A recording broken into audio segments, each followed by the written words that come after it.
It's Hey Coach with Tim Simpson, Rashard Collins, and Jamal Mondane. Three coaches and friends talk about sports, life, and everything in between. Hey everybody, how you doing? It's your host, Coach Tim Simpson, and this is Hey Coach. But of course, you know I'm not alone because I got my two main men with me, Jamal Mondane and Rashard Collins. Gentlemen, welcome to the show. And Jamal, welcome back, baby. We missed you. Sure. Glad to be back. Let's go. He's here. He's here. Yeah, you got just a kid from Chicago shirt rocking. I see you, baby, rocking the Chi-Town. All right. Rashard, what you got going on behind you, man? Tell the people what you got going on. Rantoul, Illinois, baby. That's where I'm from. Rantoul, Illinois, south of Chicago, baby. Okay, all right, Yes, I get sir. you. And I'm rocking gear from one of my favorite places, Ride Clutch. We're looking to join forces with them. They do amazing stuff on Facebook. Right now, they're giving away a motorcycle and $15,000 in cash. So if you get a chance, go on Facebook, hit up Ride Clutch, tell them Coach T sent you. All right? Well, gentlemen, I don't want to wait any longer, okay? We got some things we need to talk about, some really big news, but I definitely want to talk about right now is Coach K. It's announcing his retirement. It's sad for me. I'm not a huge Duke fan, but I've always been a Coach K fan. I love that dude. He's done it the right way for good God since the beginning of time. So Jay, why don't you lead us off with this and tell us what we got going on with this story.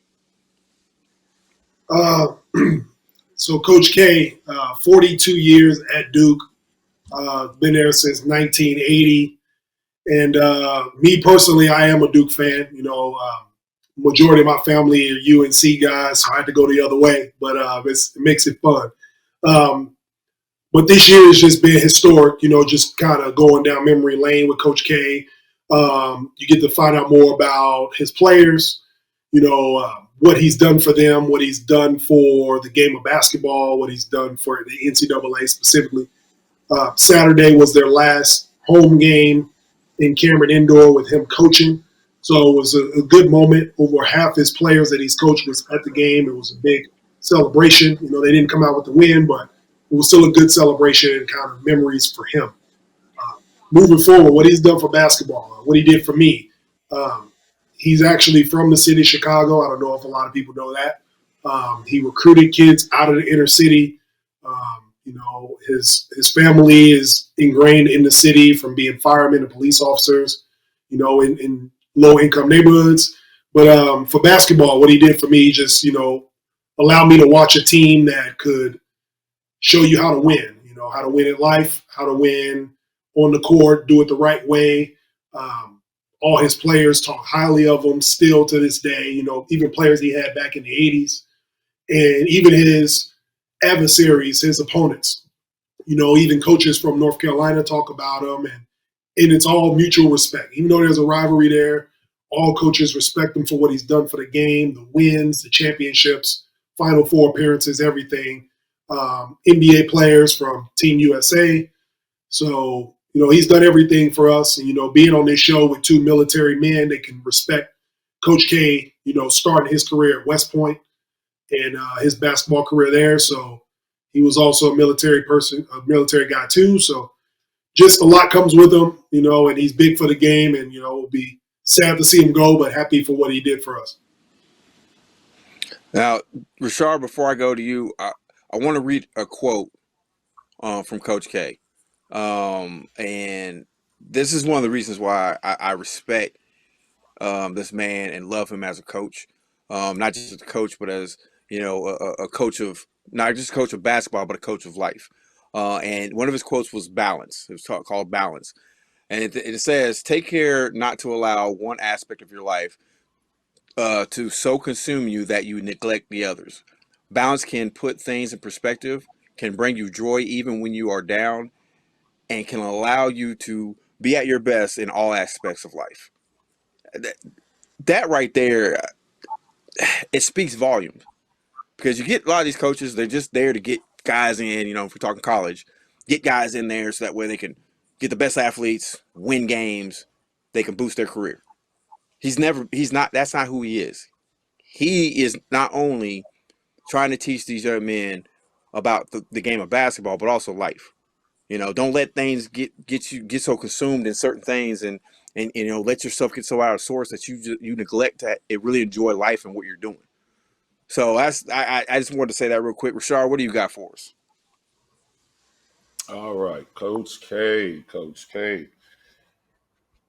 Growing up in Illinois, man, I'm looking at Duke like I couldn't stand them. But why can't you stand them though? Because like in Illinois, we play like they do in North Carolina, very fundamental. And it was just he always had one of them players that would get on your nerves, the Leitners, the Wojos. You know what I'm saying? Like this cat here. You can't really hate on JJ because JJ was just the other Steph Curry. That's all JJ was. When you look at Coach K, man, and I got to throw my squad in there. He tried to fight the thing that Kentucky does all the time with the one and dones. I think Corey Maggette might have been one of the first ones, or Elton, to roll out. And he had to adapt. He looked like he would, to me, I thought he was going to be stuck in his old school ways. And nah, we're not doing that. You know, you got your Grant Hills that did 4 years. You know, you got your Trajan Langdon. You know what I'm saying? You got your Jay Wills. You got all these cats. You know what I'm saying? But once he started doing the y'all can leave whenever you want to, I'm not going to hold you, bro. Cats was going to Duke, man.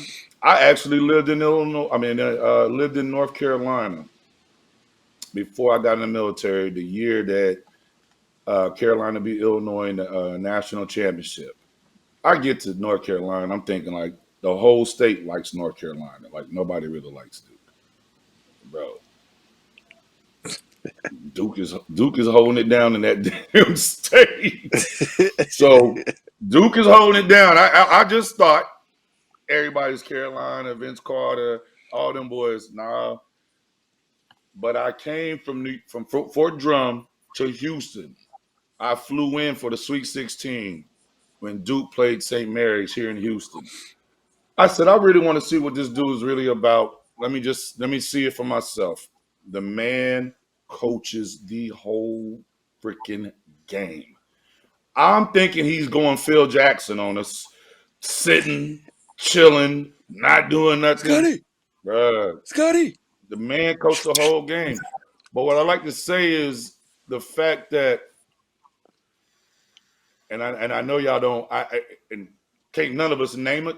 Do y'all know he got 10 former players that are college basketball coaches currently, right now? There's 10 current college basketball coaches that are ex-Duke players. I didn't know Trajan Langdon was with the Pelicans, bruh. Footprint on basketball. Yeah. And Trajan Langdon looked like he 20 years old. I don't know what he's drinking. Bro, think of the name I just said, Trajan Langdon, bro. When y'all see this dude's picture, like, bro, what your mama and daddy look like? Because I know. And the thing about Trajan Langdon, I know most people forget, he's from Alaska. Yeah, from Alaska. The Alaska assassin, bro. Alaska assassin, man. That boy, I was like, how long? Like, who else you know recruiting in Alaska? Like, seriously, who else you know recruiting in Alaska? Coach K. I'm going to University of Washington, dog. I'm not leaving Alaska. I'm going to University of Washington. Yeah. Well, the things that get me about Coach K, man, I mean, if you're just talking coaching-wise, you know, and I know Jay hit on a lot of these things, but like his overall record, you know, it's just dude's what, like 76, 77% winning percentage. Yeah, something like that. You know what I'm saying? Yeah. I mean, he's got what? He's been part of the coaching ranks for the men's Olympic team with 11 years, I think. Yeah. And out of those 11 trips that they've been to out of 11 trips they've made to the Olympics, this man has 9 gold medals. Only Damn. 2 times. 2 times they didn't get gold. Those 2 years, that was 1990 in Argentina and 2006 in Japan. They got bronze both those years. Think about that. And you know where Kobe wanted to He's go, been, right? yeah. Kobe That's where wanted he to go wanted. to Duke. That's where he wanted to go. He wanted to go to Duke. Yeah. But he's been coaching. He's been coaching the USA team, part of the USA team, since 1992. I mean, I didn't know that. I'm to be Wow. honest with you, it didn't really Yeah. dawn on me he had been there that long. He was an assistant with the Dream Team. Chuck Daly Yes. was the head coach. Yeah. So was an assistant. But Yeah. it never dawned on me that he was actually there that long. Yep. Because I'd always associated him with college, and I, it's not that I didn't pay. I always watched, men's basketball for the USA, and then of course, as the women's program started coming up, I started watching them. But it never really dawned on me when it came to like the actual coaching staff of the USA team. It was always just, hey, I just want to see the guys get out there and play. That's all I want to see. Right. I'm saying? I don't care about the coaching staff. Yeah, I didn't care about the coaching staff, but they're not it's just showing crazy. the coaching staff. Yeah, it is what it is. But I mean, it's the impact, and like Rashard said, with having former players that are now coaches, the reach, the only other person I really think of when it comes to something like that is I'd take a trip to the NBA and I'd think of Coach Pop, his coaching tree, with what he's done with his coaching staff, and now how they're moving out, now they're doing this, they're doing that. And that's when I think NBA, I think that's who I think of when I think of college when it comes to stuff like that. And it's just, like I said, it's going to be it's sad to me as a fan, just generally speaking as a fan. It's sad to me as a fan to see one of the greatest coaches to coach the game, stepping away. But at the same time, everybody comes to that time. Everybody hits that time where it's time to say, I've won college championships. Won gold medals. I've put my heart and my soul into my players to hopefully make them better, not only basketball players but better men. And go out and be productive as well, and continue that legacy on. And it's just, like I said, sad as a fan, but I'm very happy for him. He's an unbelievable person. I've never met him personally, but just watching him coach. Listen to his interviews. He's the type of coach I aspire to be. He's one of the many coaches that, I look at when I'm looking at different, coaching philosophies and techniques and different things like that. He's one of those ones that I look at a lot, and so, Coach K, we thank you for, blessing the college ranks and doing everything you've done over the years. And we wish nothing but success for you on your next endeavor. I'm kind of excited to see what he actually might do, if he's going to break into the television, if he's going to take a little break, if somebody can entice him to come to the NBA. You never know. I'm just saying. I'm not trying to start nothing. I heard he was still going to be at the school. He just not going to be, because if you ever look at North Carolina game, Roy Williams is at most of the games now. But Coach Casey, he's not leaving Duke. He's just not going to be the coach. Yeah. But I can't now. The kid that's on the bench with him, that's the next person, right? Is it beginning with John an S? Shire. John Shire, right? Okay. Yeah. He's Illinois kid too. Yeah, he went to Naperville. Gotcha. I thought that's what. And if y'all could just see, don't even worry about putting it on here. I just pulled up the list of everybody who attended. We can name 10. We're not gonna name, bruh. Y'all can see the list of how many people. It was. I was listening to a show, and Jay Will was on there. He was talking to Boozer, and they was like, Carlos. He was like, Jay, you coming? And Boozer was like, Jay, you coming? He said, yeah. He said, I'm pulling up Thursday. He was like, I'm in that thing. Jay said, I'll be there Saturday morning. Bro, when you start seeing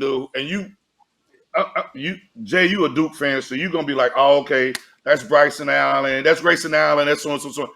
For me, I'm looking like, damn, I thought that dude went to Carolina. I'm like, bro, the people in the building looking like, damn, this boy went to Duke. Yeah. Oh, Nah, it was yeah, that was it's nice, crazy. man. That he done set the bar for, hey, when your coach retires, and how do you put the schedule like that for Carolina Duke to be the last game for that man to be there? They didn't adapt that toward him. That's just how the schedule went.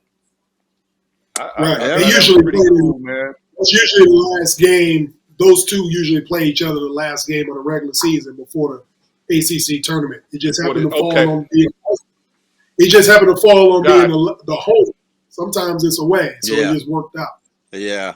Okay. Yeah, I just like I said, I am a little bit sad because, like I said, I have always been a Coach K fan, and like Rashard said, they've always had that one or two guys like I cannot stand looking at you. Christian Laettner was mine. I could not stand that dude for the life of me. I don't know why. He just had a face that I was just like, if I catch you on the street, I don't know you, but if I catch you on the street, we might have a problem. Just because he's got that face. I don't know what I thought he was a great player. He was one of those ones that a lot of college players were great college players, didn't quite transfer over to the NBA ranks. But they've had some great players in the past. Christian Laettner, of course, Grant Hill, Cherokee Parks.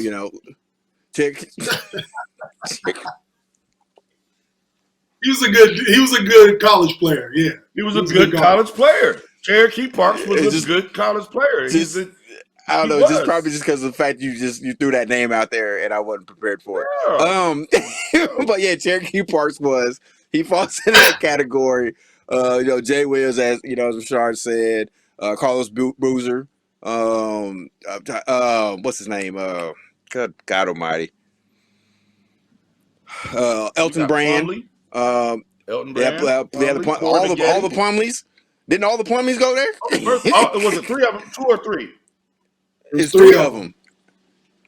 I was wondering how many was. I thought they kept flunking out or something. They just kept coming back. I didn't know it was actually 3 of them. I thought it was bro. One dude. And then the weirdo went there too. Oh God, Kyrie Irving. Yes, I know. Yes, that's your boy. Yeah, the weirdo. That was before he discovered that the world was flat.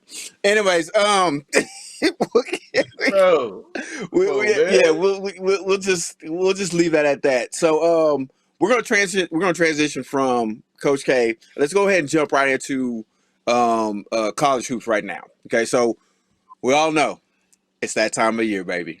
It's March Madness time. It is March Madness time. So who do you guys think are the top 4 teams that have the best chance of making it to the Final Four? We'll start with you, Rashard. Let me jump on this. Gonzaga's gonna be there. Okay. Baylor's gonna be there. Okay. For whatever reason, Auburn's gonna be there. And I'm gonna say Kansas. Duke currently is ranked number 4. Duke is currently ranked number 4, but I'm not convinced. I mean, last night, North Carolina's really not a hell of a squad, bro. They not y'all couldn't get Coach K. Y'all couldn't just dig down deep. I get it, big stage. Y'all couldn't dig down deep and get that man a W. But I'm gonna go Gonzaga. Gonzaga has impressed me. They are the best non-mid-major ever. Like, bro, don't nobody watch Gonzaga basketball. I'm sorry. I'm not tuning into Gonzaga, bro. I'm not. You probably got 2 people in the league, and one of them play for Sacramento. I don't. Nobody knows their squad, and these cats stay consistent. Gonzaga's like, I'm gonna hit y'all with this, and then I'm gonna stop talking. Gonzaga's like old school when Huggy had Cincinnati. Jay, you got it. Yeah. Yeah. Think Yeah. about it. Hug was going JUCO. All the brothers. Ru- Hugs was Ruben getting Patterson. all them Van Ant, all them cats, bro. Ken Martin. Ruben Patterson. Shout out to ICC, He was Independence the Community only College. coach that Ruben was Patterson. going JUCO. He was Yeah, going yeah. JUCO. Bro, you don't really hear a lot of coaches like, I'm about to dip into the JUCO circuit. Bro, Kenyon Martin didn't get hurt. They was going to win a national championship that year. Yeah. It was number one in the country. What you got, Jay? That's why he broke the rule. What you got, Jay? What you got for us, Jay? I say my final four, Gonzaga, they'll get the number one overall seed, even though they just lost. But Auburn in the South, and I'll do, I'll say Duke. Duke can get out.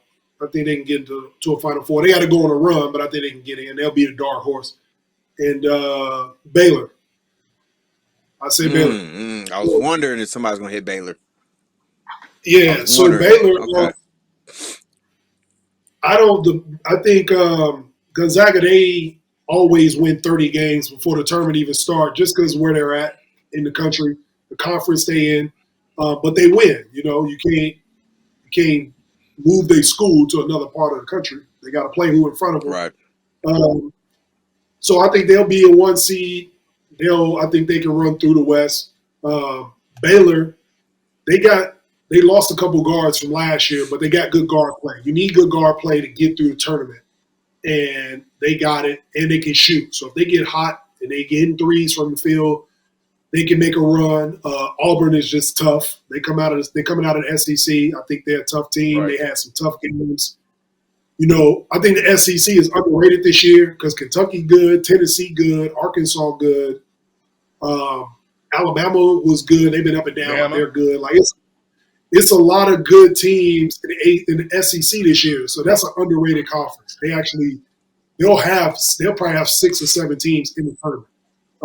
But I think Auburn's the best.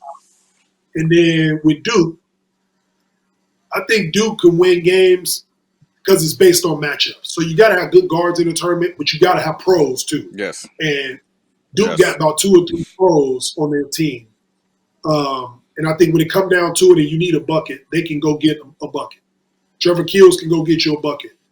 Paolo Banchero can get you a bucket. You know, they got Big Williams in the middle. They can protect the rim. So they got what they need to win. But if somebody catch them on an off night, they can be gone. So that's the thing about, you know, the one-game tournament. But I got those 4.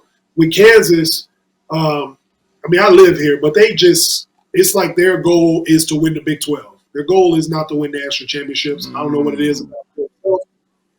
It's like his team is designed to win the conference. And then when they get to the tournament, they don't play the style of basketball they need to win. They got 1 pro on their team, you know, that I think could be a pro. So I don't see them beating anybody. They run into a team that's got Rough Riders. I don't think they can beat them. So they can make a run, but I don't have faith in KU to get to the Final Four. So those are my 4 teams. So I'll say Duke, Duke, Auburn, Baylor, Gonzaga. Okay. All right. Either way, I mean, I can't argue with either one of you guys' picks. I can't. I mean, when you look at how these teams are and how they played, how they're built, I agree with Jay when it comes to KU. You know, as much as I love them, they haven't been built in a while for the actual tournament. You know, they do a great job. You know during the season and in the Big 12 tournament. You know, they do a great job. But when it comes to tournament play, you know, for all the marbles, I don't know what happens. They just kind of fall off. I don't know if it's the pressure of it or what's going on. I don't know, but they just haven't been there. Baylor is another one I really look out for. Auburn also there. You got Arizona that's up there as well. Now the thing that interests me come tournament time is I'm kind of honestly looking to see what Kentucky does. They have I'm a some. Kentucky. They've got some good. Nothing. I'm a Kentucky fan. Nothing. We're gonna lose to UMBC. Nothing. Look. The reason why I say that is because looking at their roster, looking at the guys that they have, when they are locked in, they are a very tough team. They are an extremely tough team. The question is, are they locked in for the here and now and what they're doing, or are they looking ahead to the draft? Because they've got some players that are they're going to make the draft. And see, that would probably be my only knock when it comes to Kentucky, especially in the past, is because you get a lot of those one and done guys. So they're not invested into the school. They're not invested into the program. They're not really invested into actually winning a championship. They're just trying to get their stock up to a level to where they can become a lottery pick. You know what I'm saying? Or at least a top pick somewhere. Let me just address because you all think Kentucky. So we defer to you on this. No. Let me tell you. This is the bad thing about it. That's what I told my nephew. I said, Kentucky, we don't recruit. That Coach Calipari, bro, we don't recruit. Kentucky looking at you. Look at all these NBA games, and if you was like I just told Jay, he a Duke fan. He could pick out more Duke players. If you just watch game by game, bro, I watch games sometimes. It's 3 Kentucky players in the game. I'm like, guard, small forward, center, Cauley Steins, Towns, Anthony Davis, Ronda. Bro, I'm not gonna run the list because it's gonna take too long. Bro, they're not invested. You're right. They're not invested, man. And you get to Kentucky overhyped from AAU. Now you done got to Kentucky, and now you got a coach that I don't really think he coaches anymore, bro. I think he's really actually burnt out. I don't think he coaches anymore. Kentucky was a fire him. Let's go see where he goes next, and then let's see what you really do. Go back to UMass. All right. Wow. Fire him, huh? Man, that's a lot of money you burned.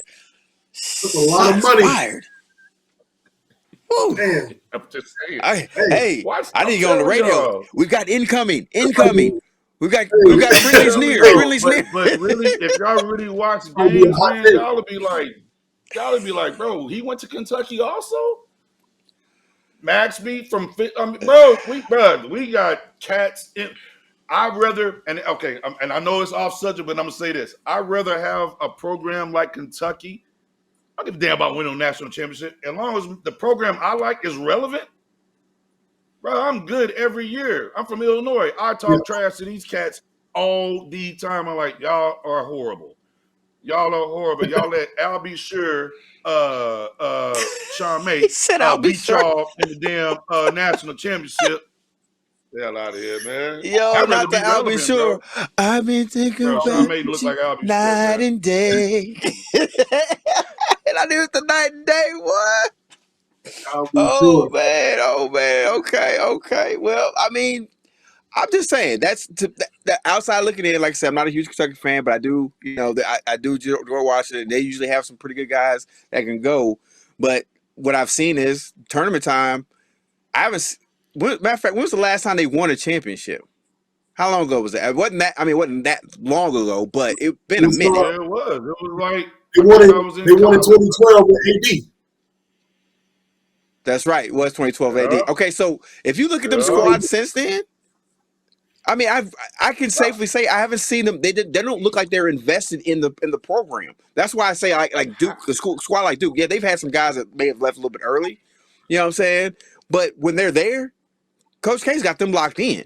They are a threat every single season. Right. Now they've had a couple seasons where either it was injuries or maybe the recruiting class wasn't as great as they thought it was going to be, or they may not have gelled as well. But most of those guys still stay maybe 2 years. Get, like I said, you'll get a few that'll leave after the first year, but most of them are staying at least 2 years.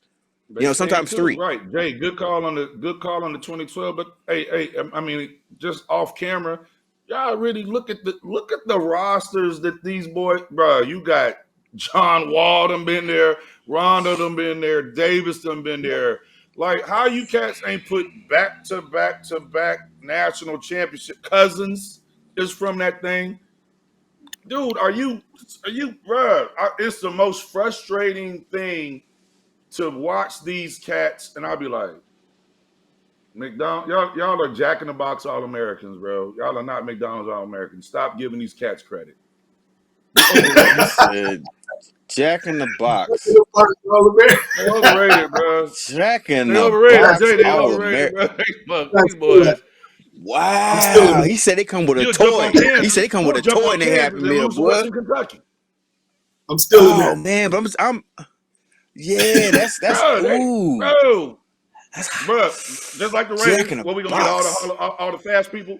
We gonna get all the Heisman Would people you at the stop? Raiders. Would you and stop run bringing the 4-5. Raiders up, man? No one cares about the Raiders. Stop Clippers, it. we gonna get all the number 1 draft picks because we trash. We don't do nothing. Just stop. Just stop. Just stop. Stop. Just stop. Just stop. Just stop. Anthony, we got to come up with a dump button for real, so that way we just cut him off when he starts. As soon as he mentions the Raiders or somebody else like that, cut him off. Cut him off. Cut his mic. Cut his mic. Just stop it.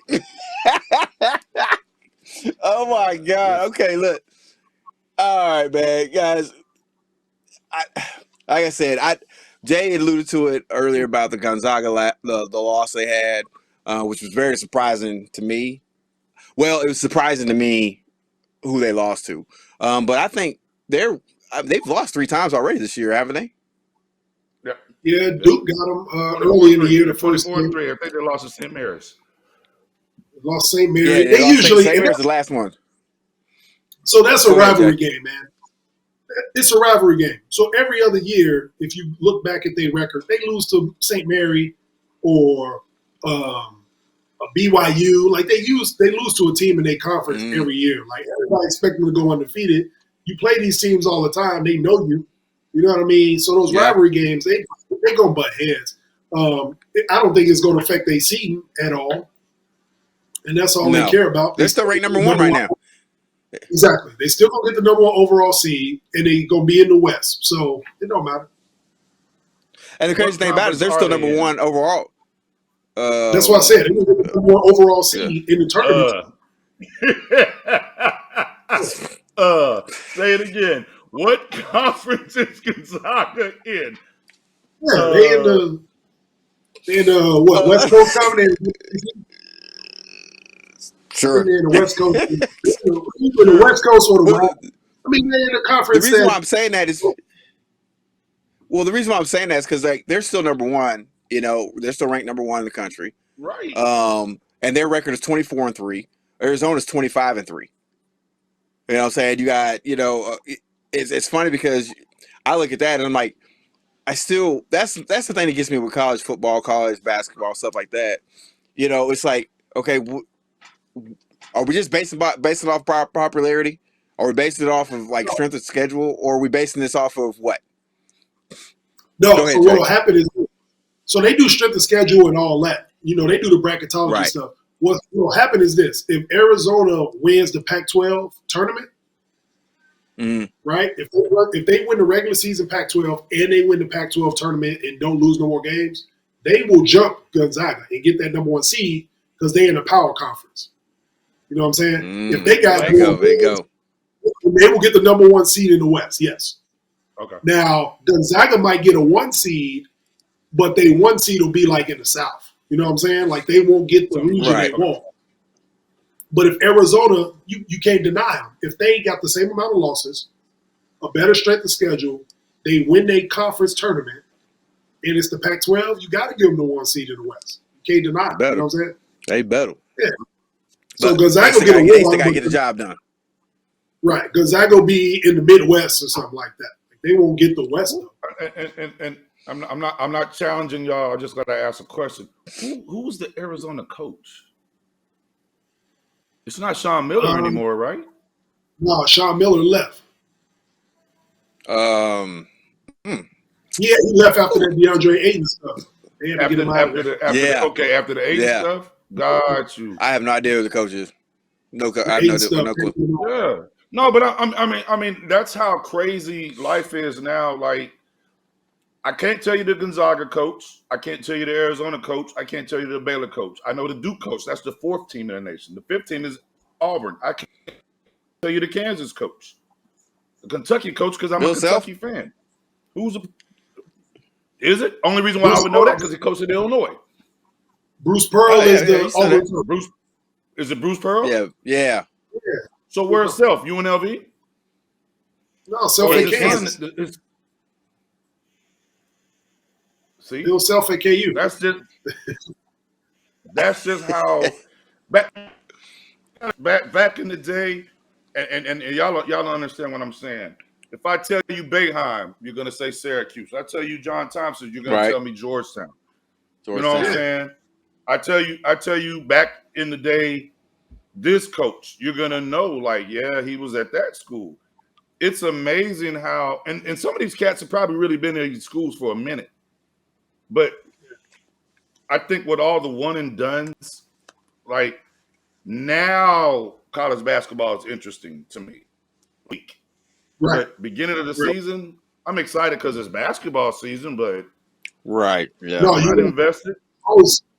You're right, though, Rashard. I was having a conversation with a guy about this, too, the other day. That the casual fan, right? We basketball junkies, Yep. so we're watching. Yeah. I'm watching a women's basketball game on a Tuesday night. You know, my wife will be like, "What is he doing?" But that's me. The casual fan is not watching these basketball games because of the one and done. And what it does is it messes up the NBA game, because back in the day, you talking about John Thompson, Jim Boeheim, right? Who's Don Chaney from Roy Temple. Williams. Yeah. Roy John Williams. Chaney. John Chaney. So back in the day when we grew up watching it, we could follow the players because we gonna watch them play for their college team for 2-3 years. We're a fan of the player. They go to the league. We follow them in the league. Now you can't follow the player because they're there for 6 months, 9 months. They play their one season and then they gone. So there's no investment. There's no investment in a one and done player, right? So you're absolutely right. It's hard to get the casual fan to tune into college basketball because they know the player is going to be gone in March, and then why follow them in the NBA? So. Our producer Anthony has jumped in. Your volume's not on. Your volume's still not on. Thank you. I have a curious question. Okay, there you go. I got it. So How I you the have a producer curious can't turn your question because volume we're off? talking about. Hey, worry about yourself. Worry about yourself. So this is a really good question. So you're talking about the one and done player. Is it hard to find or recognize that player once they get into the league? I mean, when was the last one and done player that made a significant impact in the first 2 years of their NBA season? Carmelo Anthony. Who want to take that? Carmelo Anthony. Yeah, to me, I say Carmelo Anthony because Carmelo came in. Kevin Durant because he played with. Yeah, it was only 1 year at Texas. Kyrie. But actually, if you he didn't really play a full year at Duke. He broke his leg. Well, the weirdo played. So the he weirdo played like 8 to 13 games, and he went to the league, bro. And then he realized. So his question was, who's the most recent, right? You got to say, right, Ben Simmons. Right? Where did he? Oh, well, yeah. Well, yeah. Let's not talk about. We're not talking about the last year or two. He's talking about right. You come to the league. I would definitely agree with that. Right. I would definitely. Who made an impact as soon as they came in the league? Now I think he sat the first year he was hurt, but when he played, he made an impact right away. Like he was physically and mentally ready to play in the NBA coming out of college. So I think that's what Anthony's question is. Like, are these kids ready to go to the next level after 1 year? He has to be the last one to do that. Zion came out his rookie year, averaging 25 a game. So yeah. So maybe it was So then so I'd say I would go with your last question, Zion. Yeah, Zion, Ben, and then we go back up. Kyrie. Yeah. Okay. Yeah. I'm not saying Kyrie, right, but what is Zion doing? He didn't play a full year. What is Zion doing, y'all? Like, what is he Eating. doing? He's Like, I eating. know that ain't got nothing to He's do with what we eating. talking about. Like, He's eating Krispy Kremes. That's what he's doing. he's Eating eating Krispy great. Kremes or Boy, whatever that boy else live in New Orleans, bruh. That boy live in New He Orleans, got New bruh. Orleans. It's like, Have y'all me been to the Zion, state me of eating. Louisiana? Ever eaten Yes, anything yes, out I've of the been state? there. I've been there. You go I've to the eaten there. gas Yes, I station and agree. get some doggone food. It's ridiculous. He on that I'm being, crawfish diet. I'm being dead Hey, serious. leave big crawfish alone, man. Leave big crawfish alone. Big crawfish, boy. That's his I new like Nick. that. That's his new I Nick. like that. Big I Big like crawfish. crawfish that. alone. Oh, he about to mess up the church's money, man. This boy tripping, man. Come on, Zion. What you doing, bro? Leave He big down there. He crawfish down there alone. with. And He now, down with hey, y'all the see Forrest Gump. he was cleared to play yesterday, right? Yeah, he coming back with Now the he's team. cleared to play. Yeah.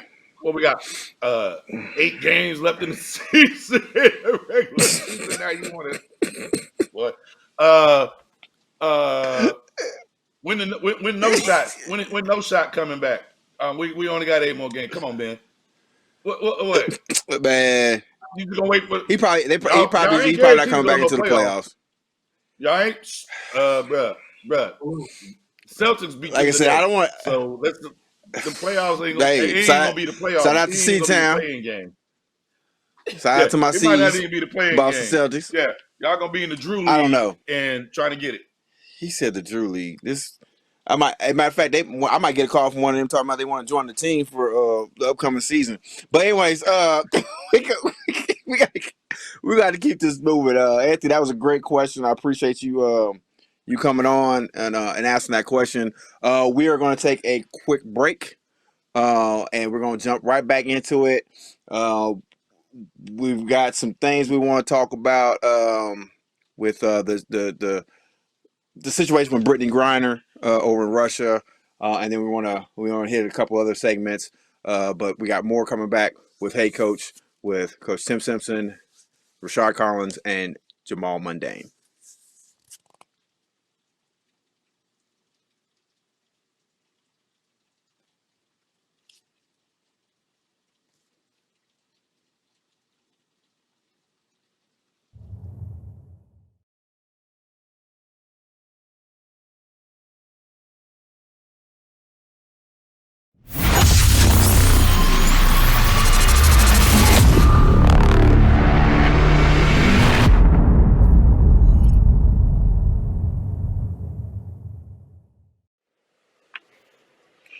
I thought you were going to do the anchor spot.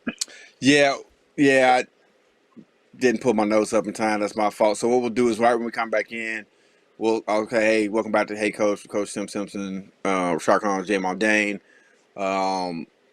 This segment is going to be brought to you by Anchor, and then I'll go right into it. Besides, Gotcha. I gotta go to the bathroom. This water All really right. kicking I my gotta tail. refill my damn drink.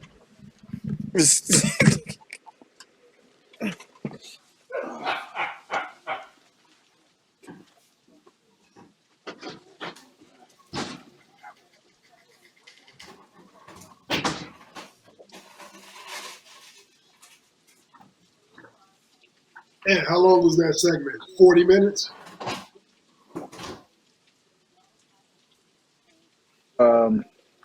Yeah, it was 40 minutes.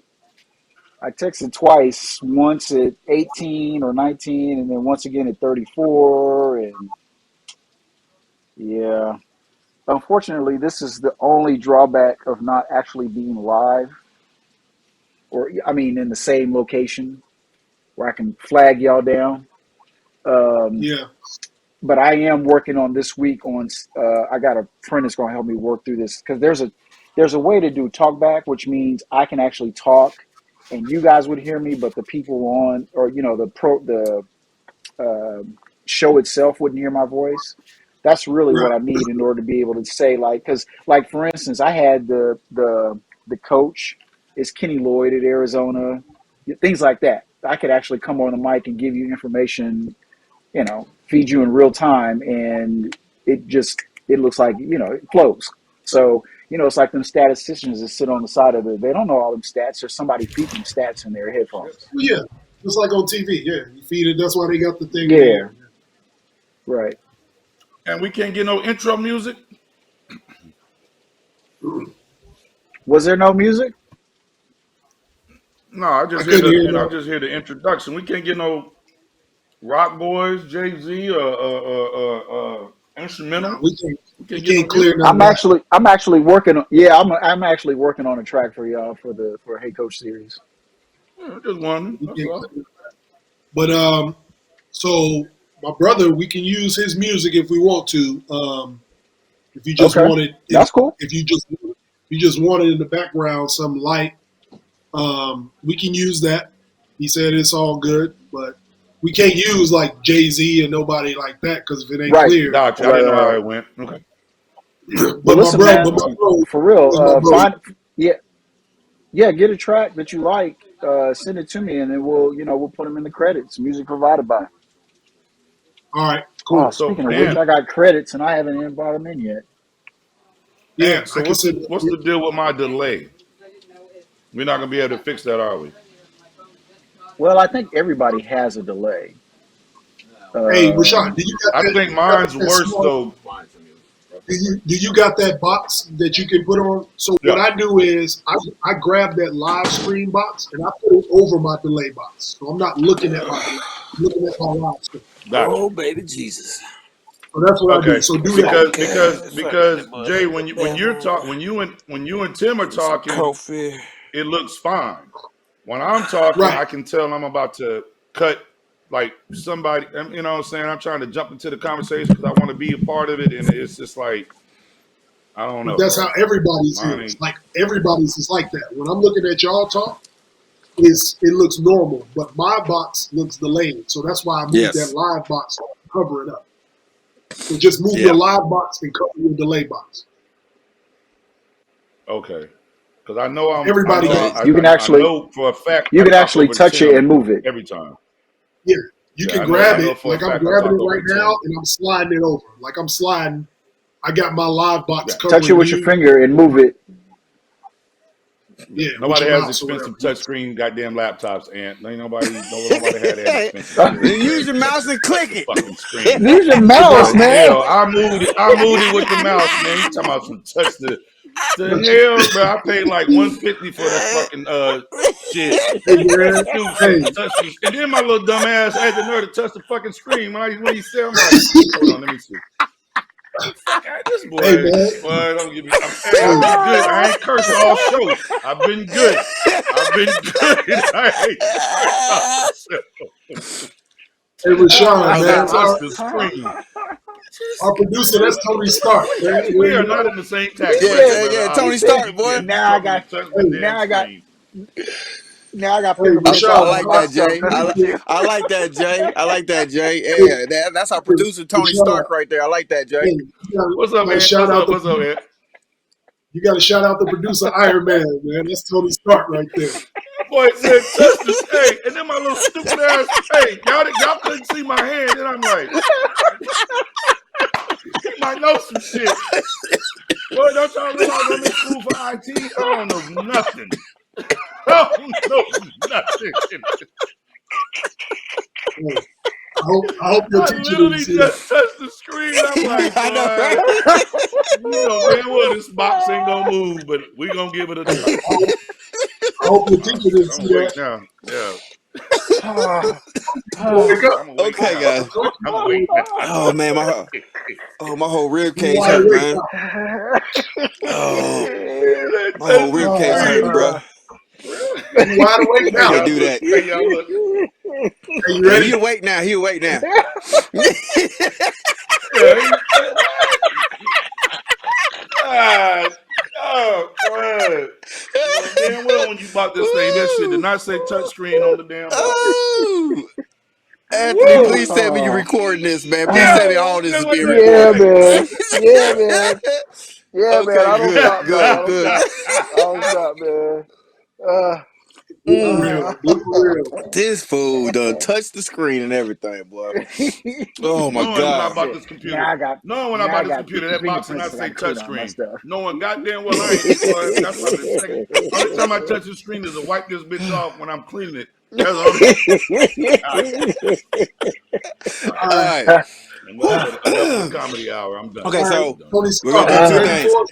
And Hey, Anthony, we're gonna do two things here. Okay, I'm gonna do the anchor spot, but when we come back in, I want you in the box as well because we're gonna hit the Brittany Griner.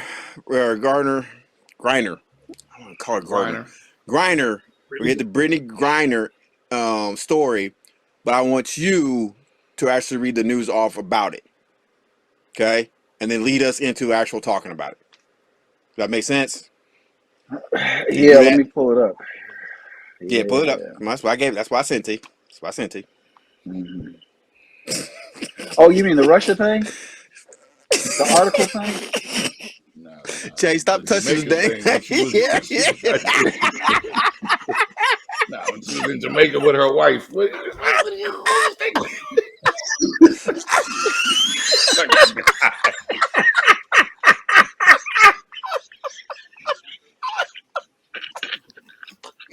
Oh, what said? Oh, the Russia thing. Man, let me go get another beer, man. Fuck up with y'all, man.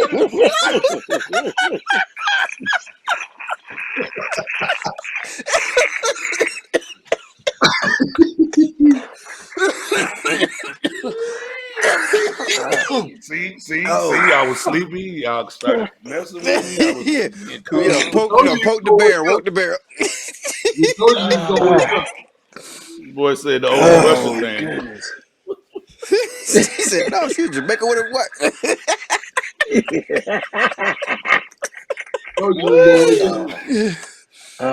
Oh, this fool, man. You're not going to hurt me today, man. You're not going to hurt me today, bro. Oh, don't do that.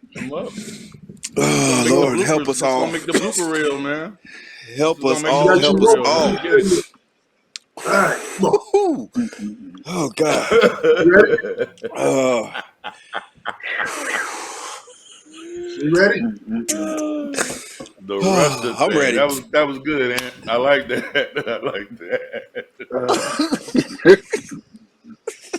All right. Good to go. Wait, man. Woo. I'm good. She in Jamaica. What news y'all talking about? Boy. Just say you deleted it, bro. Just don't. You gotta. No, I got it. What I was doing was. Man, I'm just messing with you, man. I gotta be silly, man. Yo, see there? All right, yeah, let's go. A whole lot of reading. Yeah. Yeah, it is a book and a half. That's why I ain't reading. All right, so we're coming back to you, and you're gonna do the Amazon spot first, right? Anchor. I mean, that's what I meant. Yeah. I'm trying to figure out why you look like that. What's talking about? Give me a second. Something weird going on here.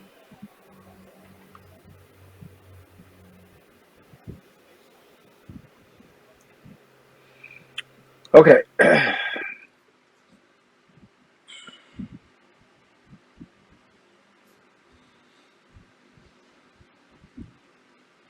Oh, wait.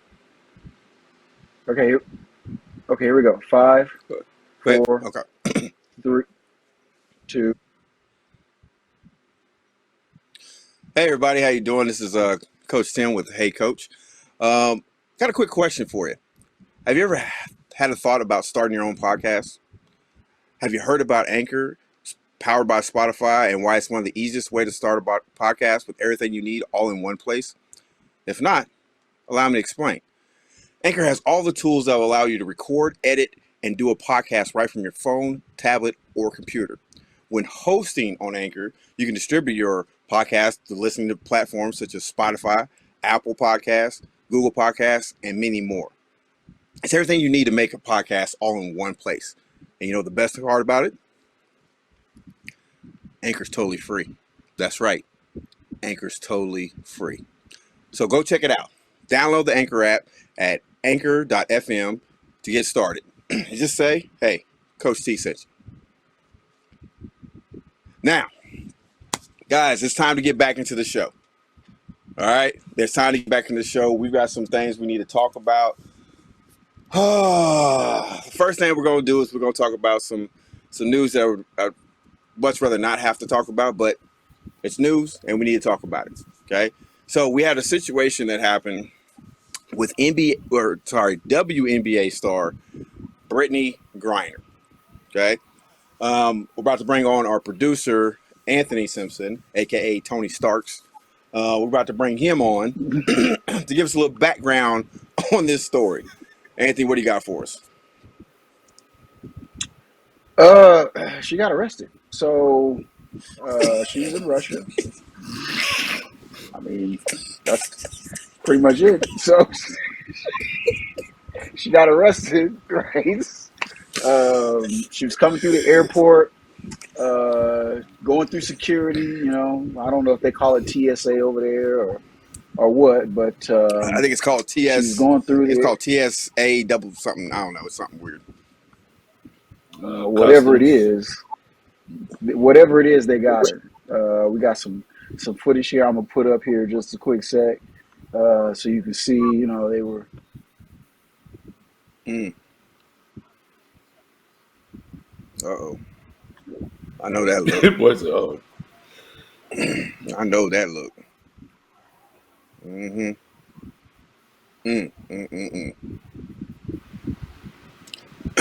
And It's pretty clear. this brings me to It's my next, this brings me to my, before Anthony reads that, this brings me back to something we said last show. Ladies and gentlemen of the black community, please don't be black all your life. Stop trying not all to your life. do stuff like this. Just stop trying to do stuff like this, okay? We already know there's issues with Russia. Why in the world would you want to try to do something and I'm sorry, Anthony, go ahead. Read the facts here. Read what we got here. Just please. Yeah. No.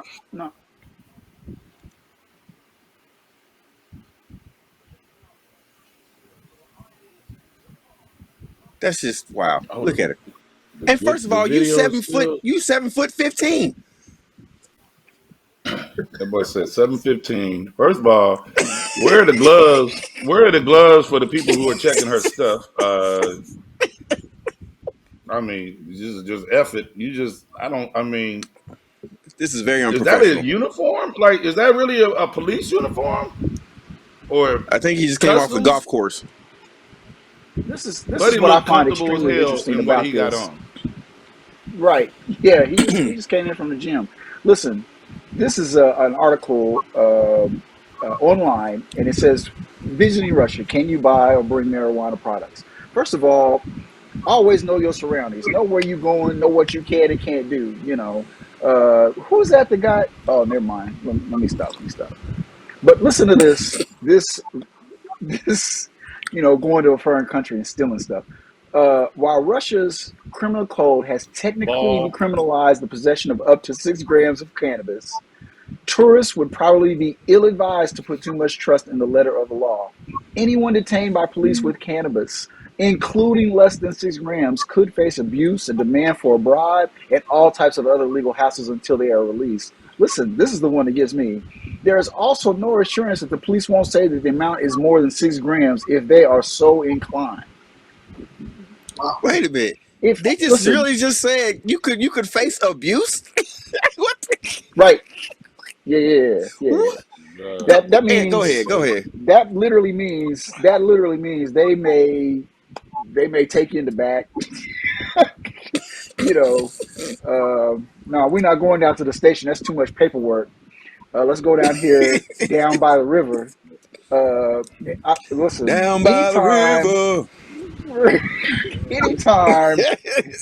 anytime you read a statement that says, if so inclined, you could face abuse. Like, this is not the United States. You ain't getting a phone call.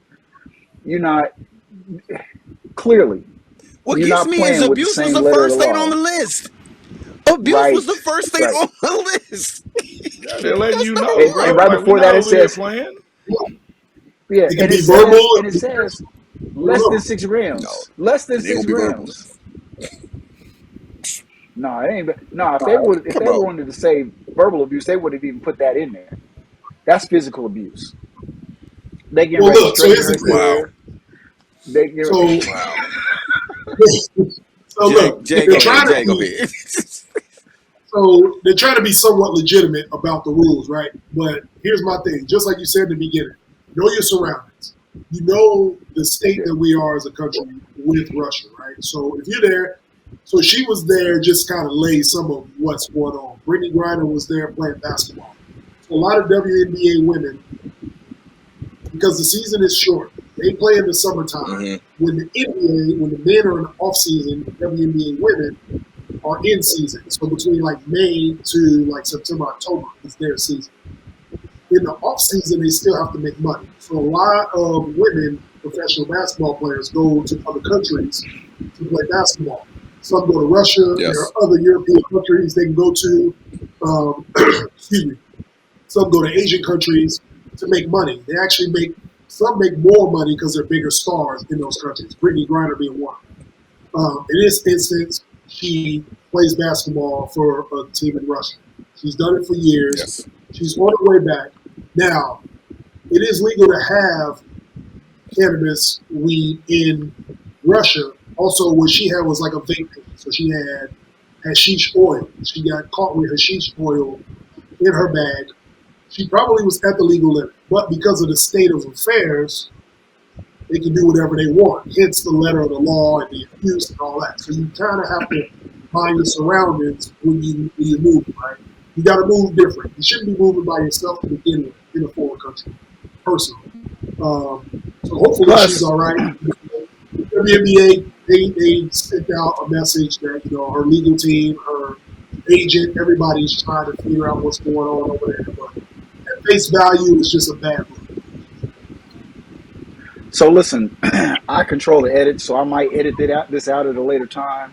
But you may be big in Russia, but are you big enough in the United States that you think we're going to come get you? I mean, this whole thing between Russia and the United States is not something to play around with. And in these kind of turbulent times, do you really want to be putting yourself in a situation where you depend on the State Department to decide whether we're going to come get you or not? They said bribes. They said, like, we're not getting ready to, you're not Chelsea Clinton. We're not getting ready to come. Hey, I'm hitting you with another Dave Chappelle excerpt. Black President Bush, oil. Who said something about oil? You cooking? Let's go. hey, look, you ain't dead, baby girl. I'm sorry. I love Brittany Griner. You know what I'm saying? I think she's a phenomenal player. Shout out to what you do, girl, but you've got to be smarter than that. Rashard, I got to hear what you got to say, because I know you got something to say. Rashard, what you got? Oh, here we go. He had to look to the side. He had to get confirmation. Before he takes off. Go ahead and do what you do, man. Go ahead and do what you do. My thing is, she's been playing over there for 7 years, y'all. The country, so now y'all tracking this girl's luggage like this? That girl ain't just start doing or whatever the hell was in her bag. She ain't just start doing that. Like, why now? And she headed back to the States. Oh, well, we know why now. We know why now. For Ukraine and Russia to be going through what they going through, and she can't be the only one on the team doing this. I'm snitching. I'm telling on all three of you cats, like, yo, Tim got it in the black bag, Ant got it in the little Nike box, and Jay got it in the little shaving bag. Bruh, y'all not about to leave me over here with these fools. Y'all serious right now? Hey, wow. Coach, y'all not about to do it. That girl, bro, can y'all figure out her mindset right now, man? I couldn't imagine. That's a horrible feeling. So when he said I think Jay said you shouldn't be over there, by yourself. Me and Tim understand the phrase battle buddy. Got somebody with you every time, bro. Yeah. I really, when I heard the story, I'm looking like, yo, that's it's dumb. Let's get it right. Like, what are you doing? Like, you stupid. First of all, let's address this. Where'd you get it? Did you bring it from the States and then got into Russia? Or did you get it in Russia and you take it back? Where the hell she get it? She playing ball. She ain't make the oil. Where the hell you get this? How did you get it in the country? So the United States was just like, oh well, I do mean, your thing. You got to go to I mean, customs. you know, I've been through yeah. The customs. reality of it is, and I listen. I believe in this wholeheartedly. I don't care if you're an athlete, an actor, an actress, superstar, anybody in the limelight. You need to have somebody in your camp, somebody that's going to whisper in your ear, look, because of this going on, or because of this is not going to be a good look, or you got to be a little bit more cautious when it comes to this. You always got to have, excuse me, you always got to have somebody that understands the circumstances outside your bubble. Because listen, the reality is when you in the limelight, you're a superstar, you in the headlines, you don't pay attention to the world the way everybody else does, Mhm. right? So Yeah, you yeah. have to have somebody in your camp that is watching what you're doing in relationship to whatever else is going on outside the world and says to you, this is not going to be a good look, or you got to be a little bit more cautious about this because all of this is going on. For me, off the top, whether she was already in Russia when this happened, which may have been the case, whatever the case may be, I'd have been like, listen, let me know. I need at least 24 hours notice if I got to get up out of here before something jumps off and now I can't get out the country. The whole point is that she may have been doing that for the last however many years and it never was an issue. But because of everything that's going on, she should have been a little bit more cautious about, listen, I make sure I'm not putting myself in any kind of situation that's going to cause problems. So. Well, I'm gonna say this. But you gotta I'm gonna look. You say gotta this. look. Hold on, Tim. I'm Let me gonna cut you take. off. Ant, you Oh. gotta look. You gotta look. Hold on. I've worked at the airport before. That's an international terminal, bro. She going to the States. It's an international terminal. So she was targeted, like flat out, bro. Like, did somebody see this girl do some stuff before? Like, bro, when you flying like that, you are in it leaving from Russia to the state. That's an international terminal, bruh. How I don't get it. Like, what are you doing? She was. I hate to see when she gets back. She might get blackballed whenever she does get back, though. Now, Well, I'm gonna if you say think this to about it, go along with what you're saying. To go along with what you're saying, and to back all that up, it's simple. I mean, I understand it perfectly. I understand why it is perfectly. She has been doing that for years. It's not like yeah, she Anthony ain't gonna said. start I'm doing sure this is this. not the first time she's done this, so therefore they already knew No, she has that stuff on her. So now they know because we have Russian diplomats over here in the States. They're looking to try to get their Russian diplomats out of the States. Why not make this a perfect opportunity to take somebody who's not like an American diplomat, but an American ambassador because she plays a sport. So why not Yep. target that? Why not? And then to go along with that, like Anthony said, you got to have somebody in your ear telling you, hey, this, that. I'll forget that. If I reach that status, I want people in my camp that's going to do that 5 to 10 for me. So that way I can get on the plane and get on back to the States. I'm looking for some ride or die. So start putting your application in right now. Hit me Yeah. up at Coach. no, man. We not Right. But no, celebrating. We not seriously. Yeah. celebrating when Ray get out 5 years from now, bro, because he done did that bid for Talk you. about that. For your He said, ass. "That's my No, bag. That's my you better bag." be, and you better be a Hall of Famer. Hey, I'm doing this right here. You better be a Hall of Famer, player. You better go to AOF. If I'm going to JAIL.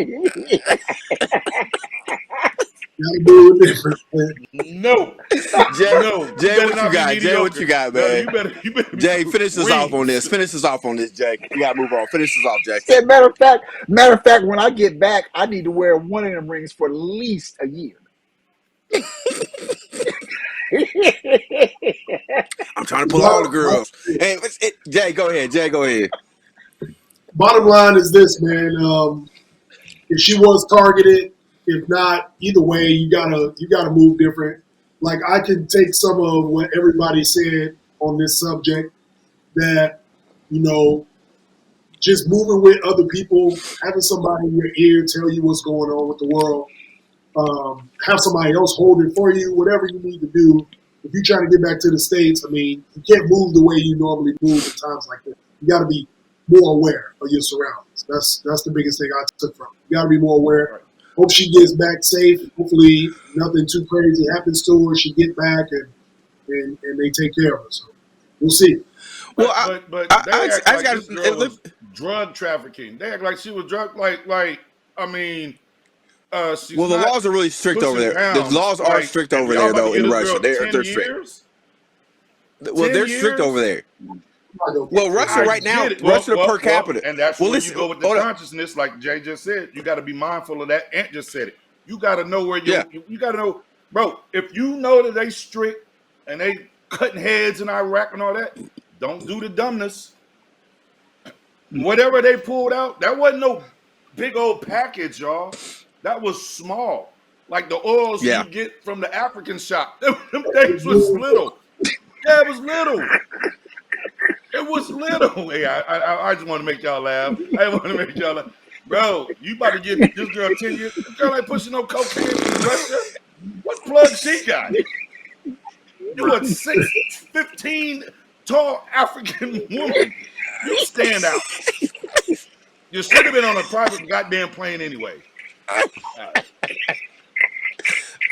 But okay, my thing, my only thing is that okay, she goes to Moscow all the time, right? That's where she goes to play, right? I think it's Moscow. 7 Okay, years. so you're going to the exact same place every single time. Me personally, if it was me, I keep a stash where I'm going to be at. I'm not traveling Why with a you stash. carrying it with when you? I get back home, I What, got they the ain't got stash weed in with the me. United States? Oh, they got weed in the United States? Shout out to my man Reggie on 25th Street. Anyways, no. She said, I mean, I don't But know no, when I but that's might what I'm be able to saying. get this chance Like again. Jay said, like Ant said, like Rashad said, like we've all said, you gotta at least have somebody that is in your corner that's telling you, hey, I know this is what you normally do, but because of everything's going on, we need to change up what we do. You know what I'm saying? If that's the case, hey, you go play ball while you at practice. I'm gonna hit up old Eagle or whatever his name is, and I'm gonna get your stuff. Once you done with that, right. we're gonna either leave it at the crib, you know what I'm saying, or you know what I'm saying, we That leave it at must the have been her crib, or hey, favorite. I can flip it. You know what I'm saying? I'll flip it for you. You know what I'm saying? So we can get a little money, guys. We're going back to the That hit a States. little different, Ant. That hit a little different. She was bringing that Yeah. back to the States, baby. She was like, ooh. I can't. She gotta got it. She done named it like Scottie Pippen. I can't leave Scottie Pippen in Russia. Oh my Lord. Okay, we Lord Jesus, we done spent way too much time on this subject more than I wanted to. I Brittany can't was deal with supposed y'all, to get man. 2 Lord, baby. minutes. Oh man, this is what happened when you have an all black produced show. All right, so Yeah. we're gonna take another quick break. And when we get back, we're gonna dive into the world of Major League Baseball. You know, do a little talk about the labor talks, but I honestly don't care about the labor talks. I want to know what is it going to take to fix baseball as a whole. And when we get back from this break, we're going to tell you guys how we think we can fix baseball. All right, so please stay tuned. We got more Hey Coach with Coach Tim Simpson, Richard Collins, Jamal Mundane, and Tony Starks, a.k.a. Anthony Simpson.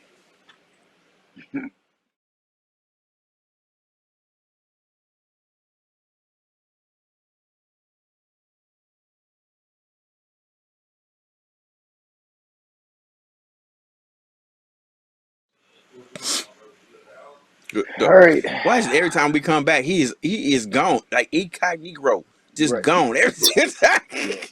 Going to the Set shirt. him out. Oh, No, God. but that's It's crazy. Y'all crazy. don't be trying to exclude yourself out of that. Hey, you need to read your shirt again. What's your shirt say? I already know. Rashad, You ain't got what's your shirt say? nope. Exactly. You need to read that again.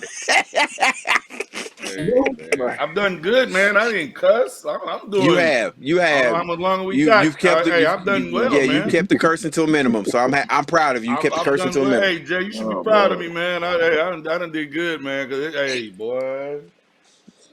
If he starts talking about the dunk button, Jay, you already know it's my. We might as well talk. Proud of It's you, gonna be man. the. Like for real, like Ben Simmons, like come on. Yeah, we proud of you, buddy. We proud of you. I'm gonna move this box over a little bit, though. Let me move this box over. That boy said, touch the screen.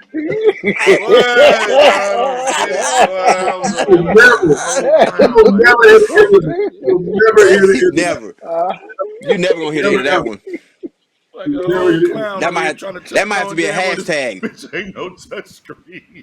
That might have to be a hashtag for Rashard. Touch the screen. We're gonna get some shirts made up for you, Rashard. Talk about touch screen. Touch screen, baby. That's funny. Yo, that's hilarious to me, bro. That's just gullible. Oh. Just gullible as hell. Like, oh, for real? I can just... We're gonna have a lot of hashtags from Hey Coach Podcast. We got fish. We got touchscreen. We gotta keep. Don't be black all your life. Don't be black all your life. Don't be black. Yeah. The don't be black all your life. That's when you say y'all parents said that to you. You say your mom said that to you. Don't be black all your life. I can't remember if it was mom or if it was somebody else within the fan base. I don't remember who said it, but it just stuck with me. Y'all said that. I don't remember what we were doing. I don't remember what we was doing. I know I was younger when somebody said it, and they're like, "Man, don't be black all your life." I was like, "That was funny." Wow. Yeah, last week y'all said that. I'm like, I ain't got no choice to be black all my life, though. Like, whoa! You but gotta you get what they saying. Right. Yeah. You get what they saying, though. Don't be ignorant. Basically, don't be ignorant. Bro. Yeah. That's what's funny about it. You get what they saying. Oh my god. That's what's crazy about it. But yeah, dude. That's what's some up, good man? stuff right there. Okay, so we gonna fix baseball. Okay. We on baseball? What we on? Yeah, we're on baseball now. Okay, so who knows the most about this subject?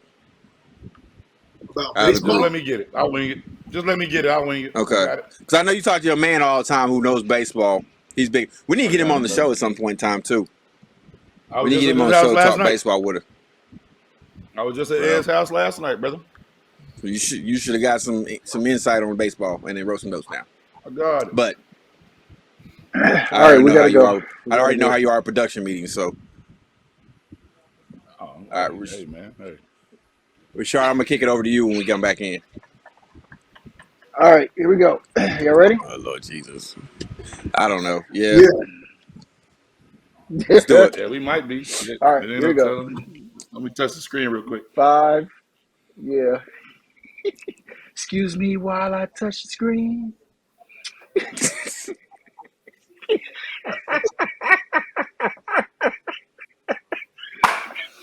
All right.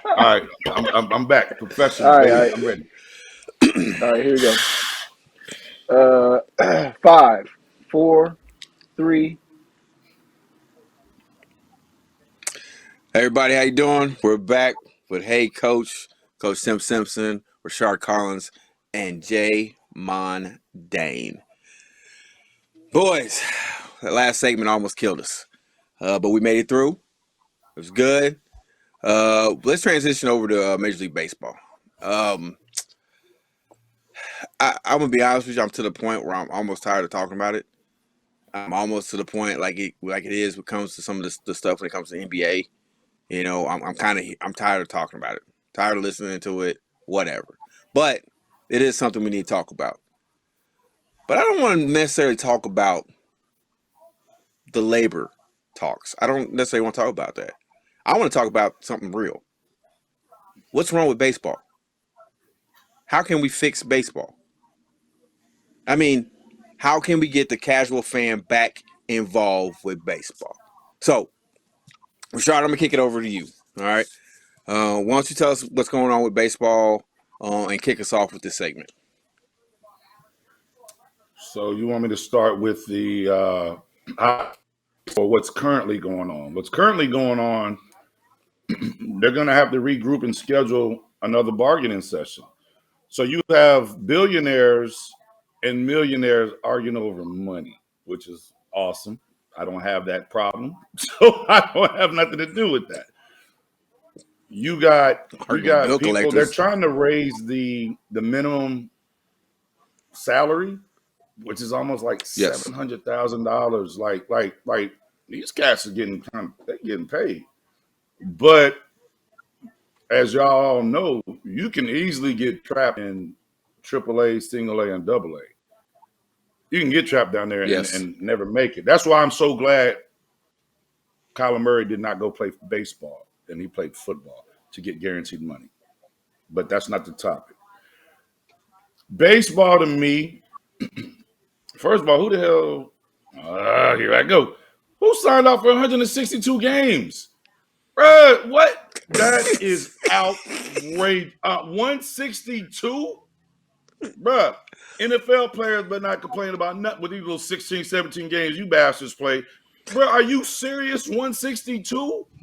Let's shorten that to like 120. Like, what in the world? First of all, it's too long, and you got too many unwritten rules for the casual. I'm a Seattle Mariners fan. We've been horrible forever. We've never been good.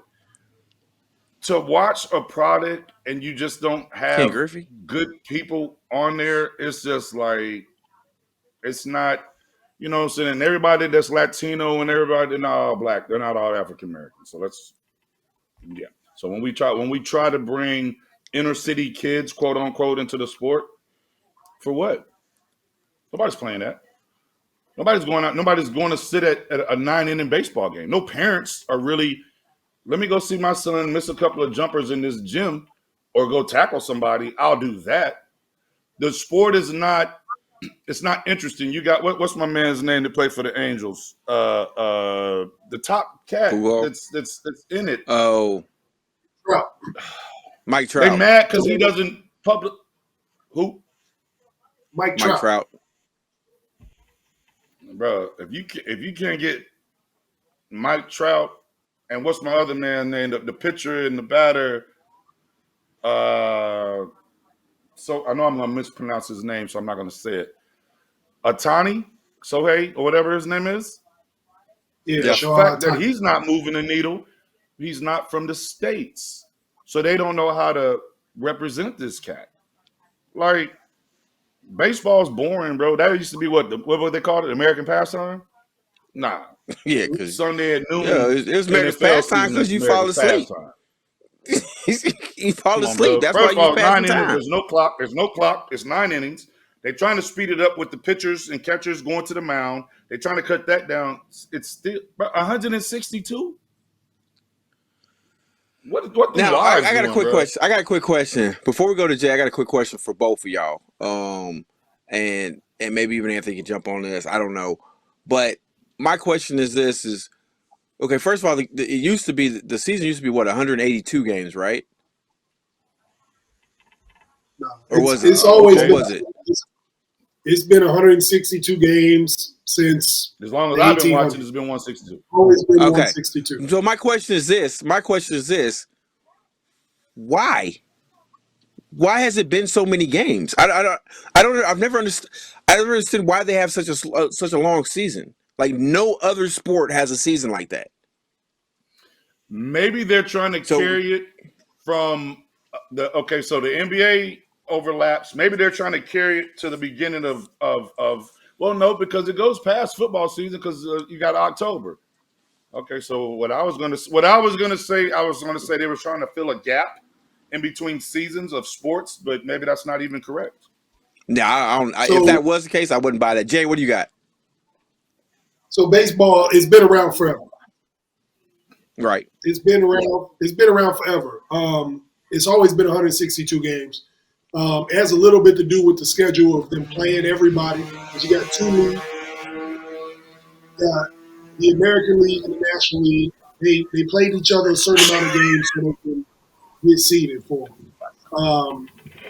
Whatever you got behind you. So I'm sorry.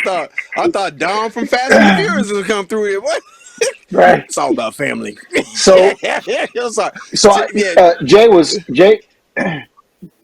right on. the simplest reason for why baseball seasons are longer than any, because they can be. Baseball is not particularly physically demanding sport. Baseball and hockey's 82 game seasons, and you're far more angst about the physical wear and tear on a player than any other sport. So I guarantee you that 16 games on an NFL field when you constantly being beat and pushed and trampled upon is a lot different than you might have a bat every 2-3 innings, and then you're out on the field, and if the ball doesn't come to you, you don't move. It's not a physically demanding sport, at least not to the same level as even basketball or football. So because it can be, they leave the seasons the way they are. If I'm correct, haven't they changed the amount of games in basketball over the years? Nope. No, NFL just recently no, They haven't. Okay, well, NFL just recently. No, and the NFL added a game or two. no. NFL added a game. Yeah. They added an But they extra shortened week. their preseason, didn't they? Yeah, but nobody cares about the preseason. Preseason ain't But nothing. you know what? They That's- screwing people out of preseason Well, though. yeah, They screwing people in preseason. If you let me just cut you off. If you're somebody trying to make an NFL squad and they done took a game or two from you and you're not a high drafted person, your chances of making an NFL squad is so short at this point. And then nobody gives a damn. You got to play the starters. It's one of these games and this, that, and the other. That little whole practice squad stuff, bro. They get pulled up and then you get exposed when you get to in the big games. They screw them cats on that preseason, man.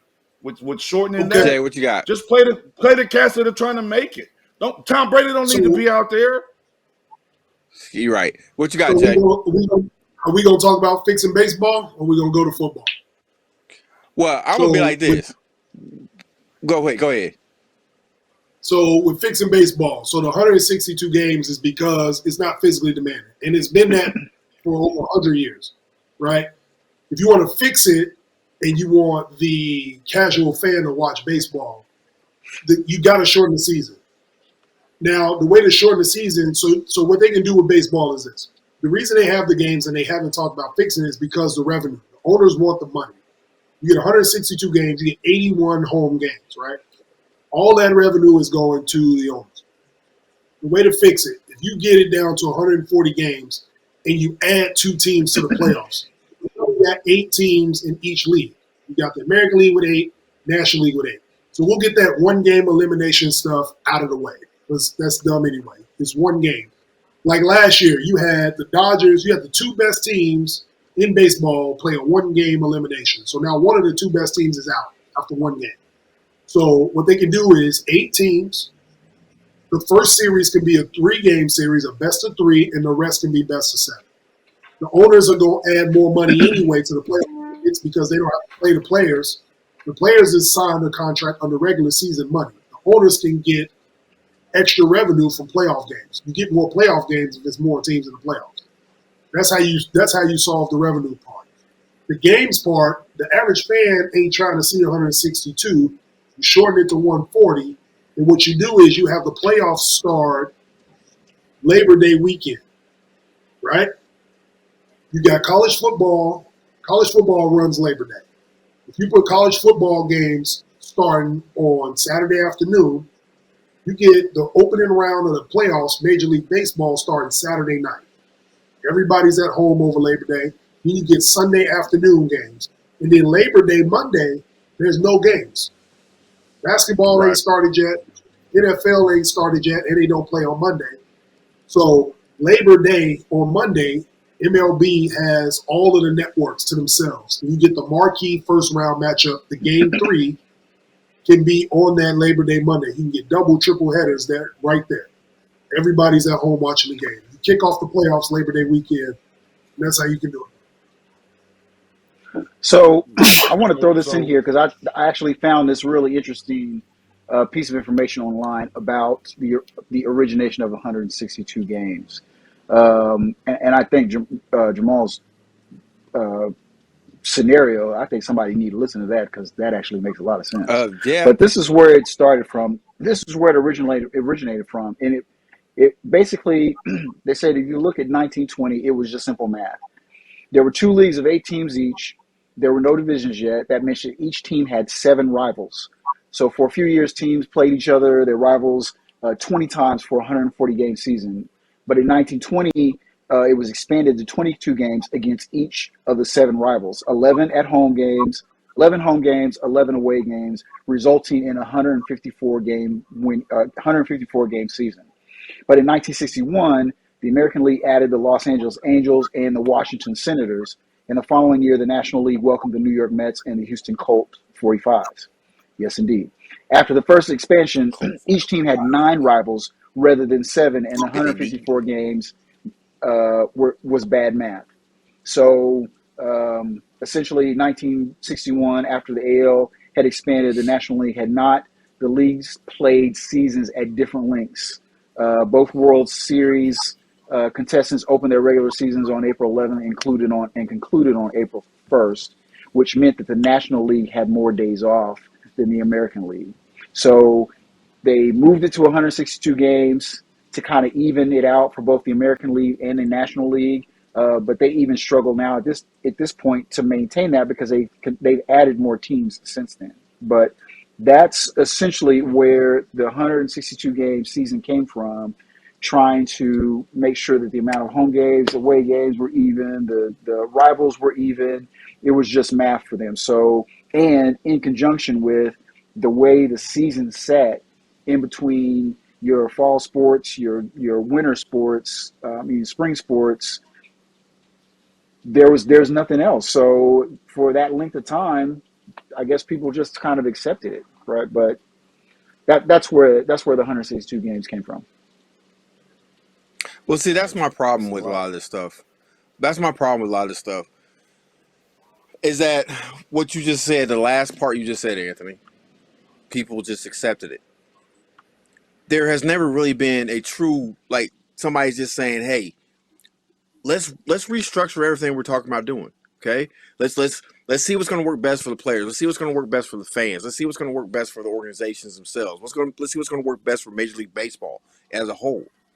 You can't just keep thinking that once you start something, it has to be that exact same way to the end of time. Things change. Situations change. If we keep doing the exact same thing, nothing ever grows.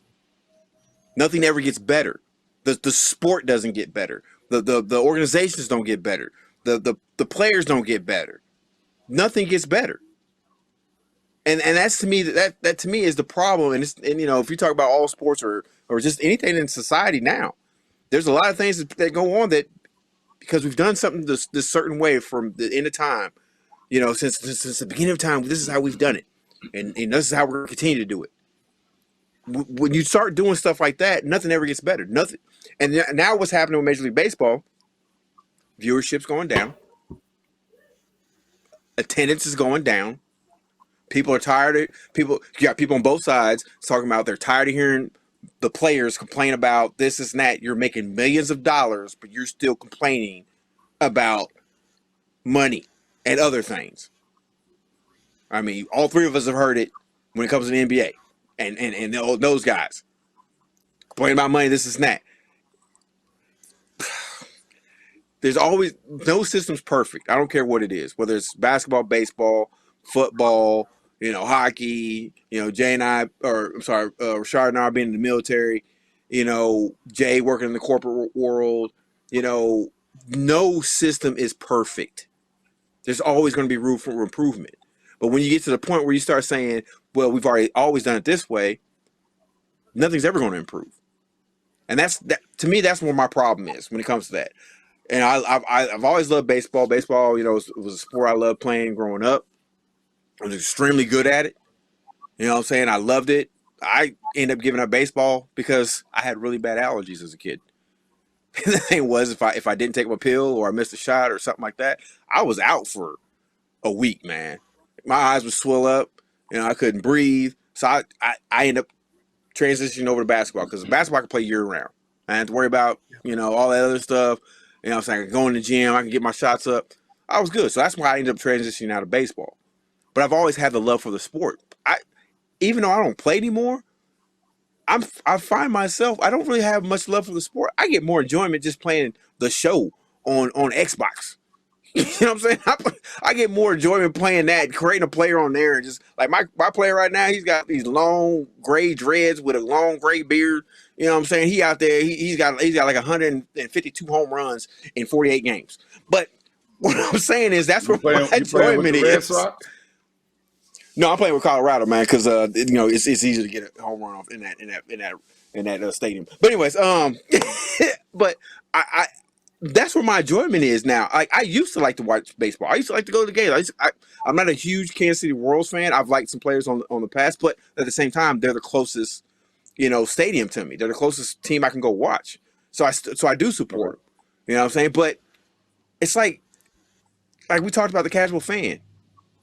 I don't consider myself a casual fan, but now I don't really consider myself a fan because the love is not there anymore. Because every single year there's going to be a lockout. Either the owners are complaining, like Rashard said, you got billionaires and millionaires fighting over money.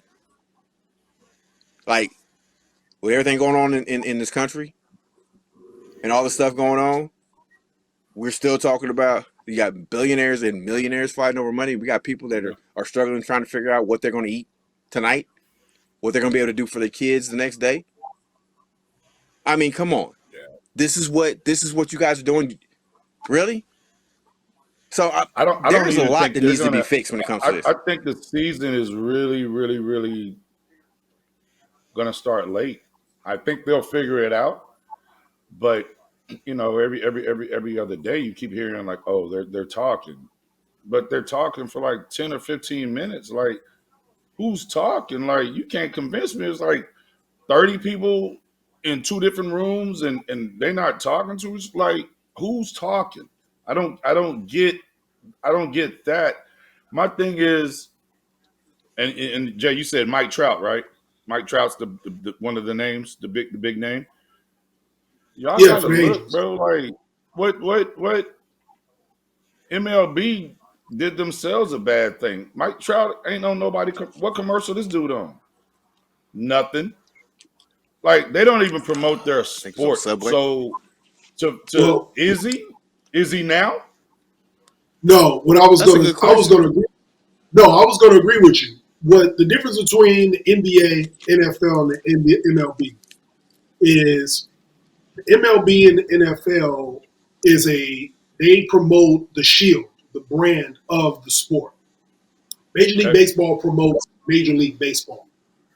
The NBA is a players' league. They have a relationship with ownership and with the commissioner. So they promote the player. That's why you see more NBA players with commercials versus MLB players, because Major League Baseball promotes their brand. They promote it on baseball cards, hats. You know what I mean? You don't see the players' names on hats. You see the team.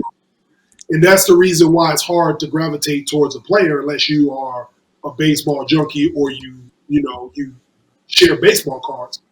NBA is easy. They interact with players. The fan experience is different for the NBA. You can almost touch the players if you're on the court. So it's just a different interaction. So that's what makes it even harder for MLB to be good at what they're trying to get accomplished, because there's no interaction. Like there's no branding of the player.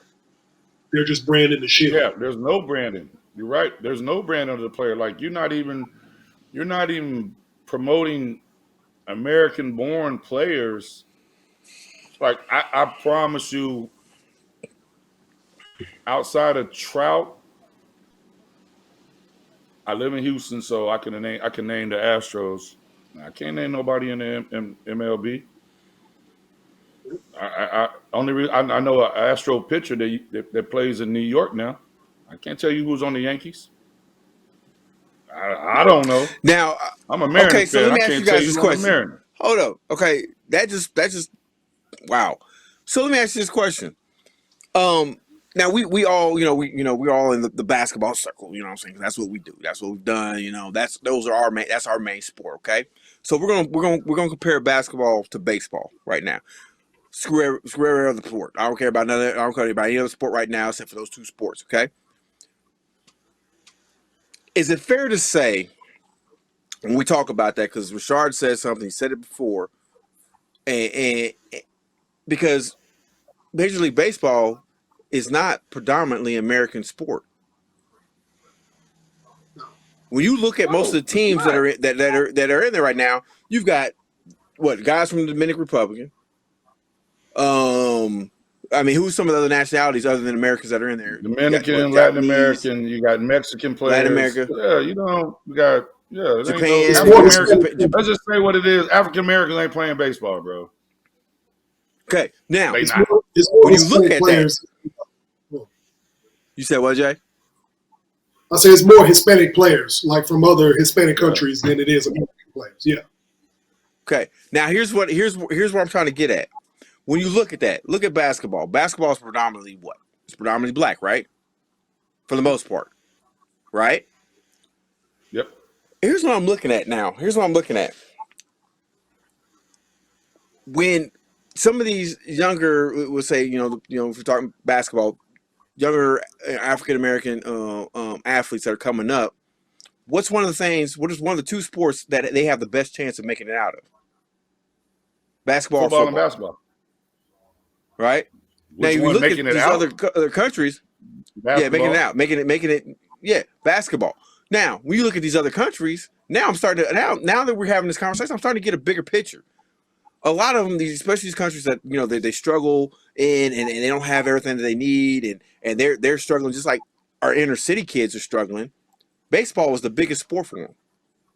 Baseball and soccer. Baseball and soccer are the two biggest sports.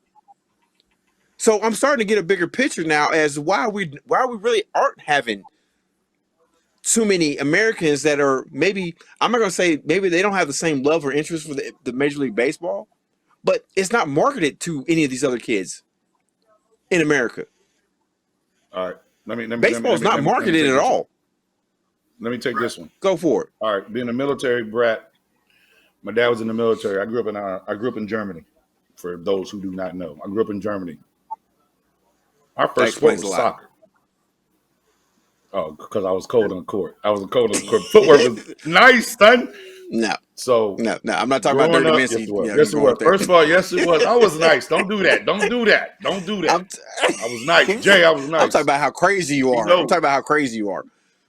Oh, well, anyways, go ahead. Okay. Well, I was about to hype my own self up. Let me not do that. So this is crazy. So growing up in Germany, I lived in Hawaii prior. T-ball, flag football, soccer, boom. They became easy. Black, little young kid, fast, could kick the ball, could score. And then we going to Germany, where that's the sport. Basketball ain't the sport in Germany, baby. I'm gonna tell you that. It ain't the sport. No, it's not. We about to play soccer. I'm about to play pickup soccer games like we do hoop in the States. Bro, I ended up so cold. My friends looked at me like, what are you doing, dude? Like, come on, man. We about to go to DYA. We about to go to the DYA to go. There was like the youth center for the military kids. And bro, I just stood on the side, y'all. I just thought, all my friends, I just watched them. I never shot, nothing. Get back to the States. I'm playing soccer. Ain't nobody playing soccer, bro. My English teacher in middle school was from England. Me and this dude are having a conversation in 7th grade about the World Cup. Blew this dude's mind. Y'all know this dude tried to get me to transfer to a middle school in Champaign, Illinois, where they had a soccer team. So we had a soccer unit in PE. And I said, well, come out. I said, because I'm looking at the dude like, you think I'm just talking. I said, come out here. Dude comes out, he sees me, he's like, yo, this kid here, like, oh my God, y'all don't get, but we didn't have soccer in Rantoul, Illinois. We didn't have it. Mm-hmm. So my thing is, and I got off subject, my thing is, it's what you're drawn to. If you're living in Germany, I'm a black kid in Germany. I don't want to bring race into nothing that we ever have to bring up. I'm a black kid in Germany. Give a damn about no basketball. I'm about to play soccer because guess what? The people that they're looking up to, soccer. Overseas in the Dominican, ain't nobody who's from the Dominican is in the NBA right now. All right, we ain't got to worry about that. I don't know. So there you go. I'm looking at Latin players, baseball, in soccer, Baseball. Yep. in Yep. NBA. Like, bro, that ain't. My mama in the projects, man. My mama gives a damn about some soccer, bro. Boy, you better go get that LeBron money and everybody else's money, and you better be able to hit like Ray Lewis. I'm not about to sit there and watch a game I don't get and run up and down the field for 45 minutes a half.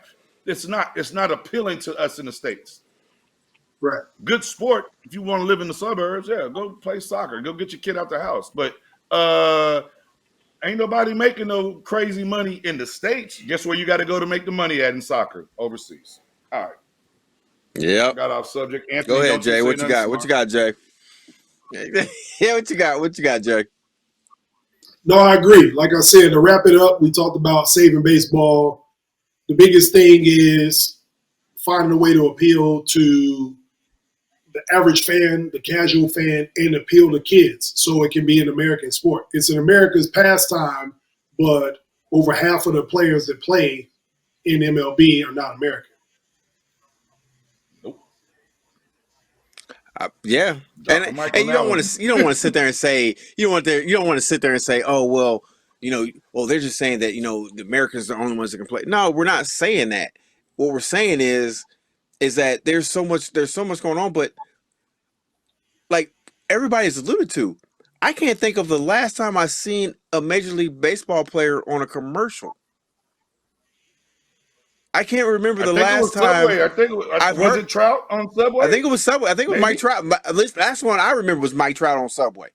And then, Okay, and but then after what I'm that, saying who is else? that I don't know. That's what I'm saying. I don't know.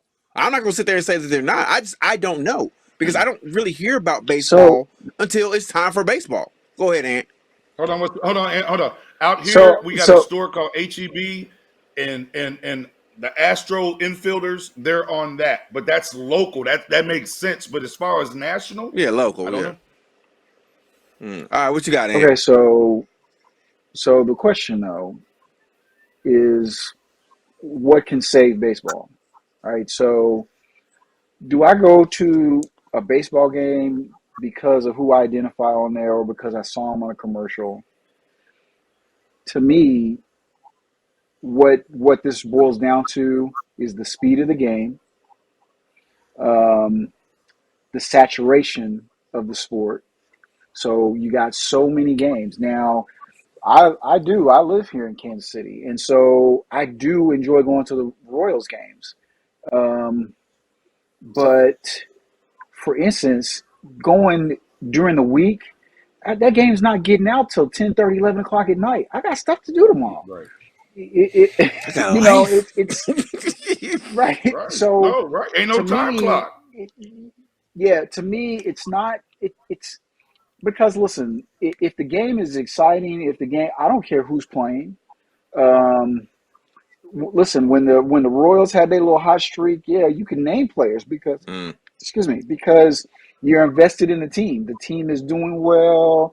You're able to, but that's the thing. I mean, there's so many teams, there's so many games.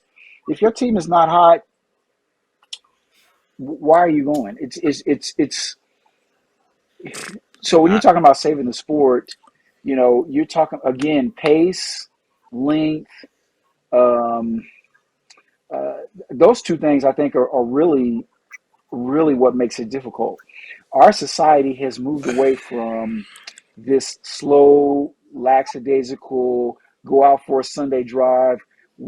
We do not operate like that anymore. No, Things need to be no. quicker.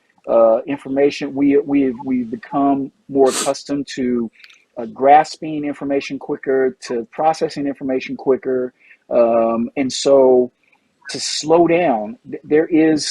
There's some notoriety and nostalgia from going and slowing your pace down and watching a baseball game, but at the same time, the vast majority of people that are participating in spectating sports, that's an awfully slow pace to stay engaged in.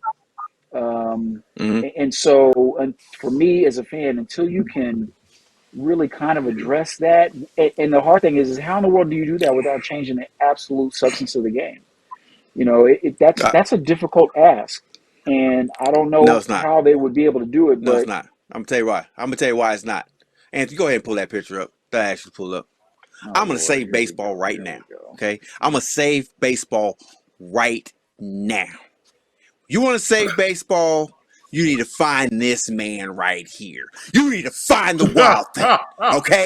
The wild thing is what's going to save baseball, brother. Okay? The wild thing is what's going to do it, my brothers, sisters. The wild thing. I hear you, Hulk Hogan. I hear you, Hulk. Right, yeah, you brought Hulk Hogan into it. Because Hulk Hogan is like the wild thing. I'm just saying, there needs to be some excitement in baseball. There has not been excitement in baseball, and I don't know how freaking long. Add cheerleaders for crying out loud. I don't care. Maybe we need to get Brittany Griner in there selling vape pens. I don't know. Bring Brittany in there to sell vape pens with cheerleaders and bring back the freaking wild thing. I'm done. Bring back steroids, man. Bring back steroids, bro. Let's go with the long ball. Like being honest, like, I mean, put Pete Rose in the Hall of Fame. Going to a baseball game. I went to a game 2 years ago, Seattle versus the Mariners. Hey, we had them too. We was in the bottom of the ninth. They bashed and tied it up and won in the extra innings. No. But no, Astros won. We didn't win. I know. Bring back steroids. Stop drug testing these cats. You can't really tell, like, unless you're gonna really just get into the weight room and move some weights. And I mean, like, why don't people take steroids in basketball? I'm pretty sure somebody trying to get bigger and better and like, you can either shoot that rock. Wouldn't that change your shot? Steph Curry on steroids? Wouldn't that change your shot? It would. I mean, it would to a degree because it depends on what you're doing with that weight. Because like the thing about steroids is, they give you that, that little extra oomph. But like I would say personally, I don't know personally, but I would say, depending on how much weight you're actually lifting and how much you're actually doing is going to determine how big you're actually getting. Now, but I don't see a reason for basketball players. Baseball. Yeah, I don't see no reason for an NBA player to do steroids whatsoever. Exactly. Now, the two places I would see it is football and baseball. That's the two places I would actually see that. Right. I mean, if you don't believe me, watch the program. Okay, watch the program. All right? Awesome movie. Awesome movie. I love that movie. Buddy was out of control. That movie. Buddy was out of control. Hey, Big he got the job done. Anyways, juice it up. Yeah, he did. He most definitely did. I just don't think the sport. It's going to be a while, man. The dude from the Angels, I think it's because he's not from the States, and if we in America do not promote this cat, it's not going to move. If y'all got to realize, I'm going to bring this dude's name up again. If Trout can't move it, Otani or what? And I know I'm messing the dude's name up. It needs baseball needs to embrace this cat, and really, this boy is a pitcher, and he hitting the ball all throughout the park. They gotta do something about it. If not, nobody's gonna give it. Nobody cares. Nobody cares, bro. You can watch the home run derby and be like, oh, okay. It's damn near like the dunk contest. Oh, okay. Like, no one cares about the dunk contest. Okay, I'm gonna make Ken Griffey the Vince Carter of the home run derby. I like to see Ken Griffey. I'm a Mariners fan. Vince Carter did his thing, but they boring. Tell me which one of y'all done watch the what's going on right now in Indianapolis? The combine? Yeah, look at your face. Yeah, that's why I played stupid. I'm like, yeah, no. You give a damn about the 40? Nope. You give a damn about the 40? No. But Big Boy out of Georgia he ran a 4.7 or 4.8. This cat's big. Nobody cares. Yeah, he big. He's nice. Well, did you see that, Jay? Did you see that, Jay? No. If you can't play, I don't care. Combine's a joke. Yeah, the combine's a joke. Thank you, Jay. Why is that even average? I damn sure don't watch no NBA combine. If you can't play, I don't care. Vertical jump. Matter of fact, I You skipped can't the play NBA Combine. I skipped the NBA Combine on 2K22. Like you can actually skip that. You don't even have to go Oh, they have anymore. that on there. So I mean, Oh, I didn't know that. I didn't that's know how that. much I don't care. I won't even play it on. I won't even play it on the video game. Look, we gotta move along. Okay, we gotta move along. Guys, there's a lot that needs to be fixed with baseball, but until they really sit down and seriously have an honest and open conversation of what's really wrong with baseball, nothing is ever going to get fixed. This is going to be a recurring thing every single year, every single season, and the numbers are just continue to decline. Now we're going to take a quick break. When we come back, we're gonna finish this show off talking about the Lakers. Okay, the rise and fall of a dynasty. This is going to be a very interesting. As you guys see, Jay Mondane is licking his chops. Rashad's over there, look like he about to have a baby because he's good, ready to go. So when we come back, we're going to talk about the rise and fall of a dynasty dealing with the Lakers. So stay tuned for more Hey Coach with Coach Tim Simpson, Rashad Collins, and Jay Mondane.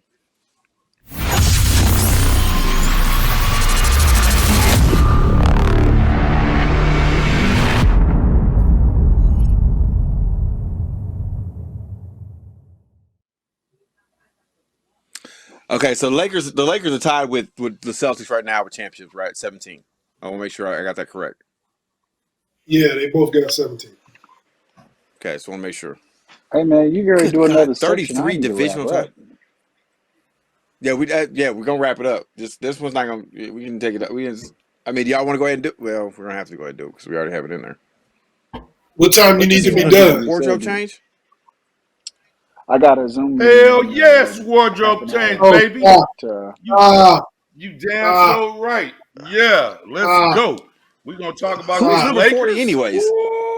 Who's number 40 anyways? Stop. Get that Michael Older candy. That's my favorite number, Sean Kemp. That's my favorite number, Sean Kemp. Sean Kemp played for the Clippers? No, listen. The any jersey I get has my last name on it. My favorite hoop number is 40 from Sean Kemp. So that's Collins? My name's on the back of this. This is sick. He never played for them. Get that Chris Kaman. Chris Kaman played for the Clippers. You're not listening. No, you're not listening. I said it's a personalized jersey. Number in the NBA is 40. It's a personalized jersey. Yeah. Darius Miles jersey out of on the back of my ain't no damn Darius Miles. On the back of this jersey is my last name. Y'all not gonna do this. Let's get on these Lakers, goddammit. Let's go. Shit. Let's go. Yeah. Okay. We don't need no break. We don't need introduction. Oh, yeah. Let's talk Let's about go, it. man. Let's just roll into it. Coke Brand jersey out of here. Yeah, let's get it. Let's get it. Boy, Elton Brand. No, sir. Let's go.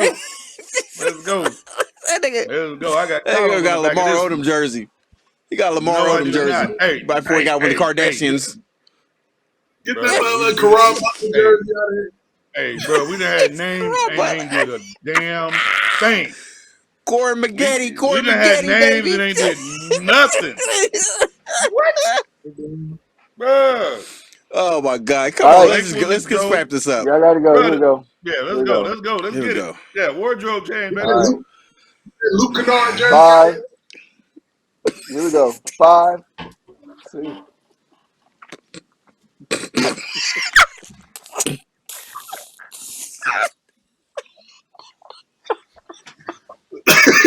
Okay, stop it. Okay.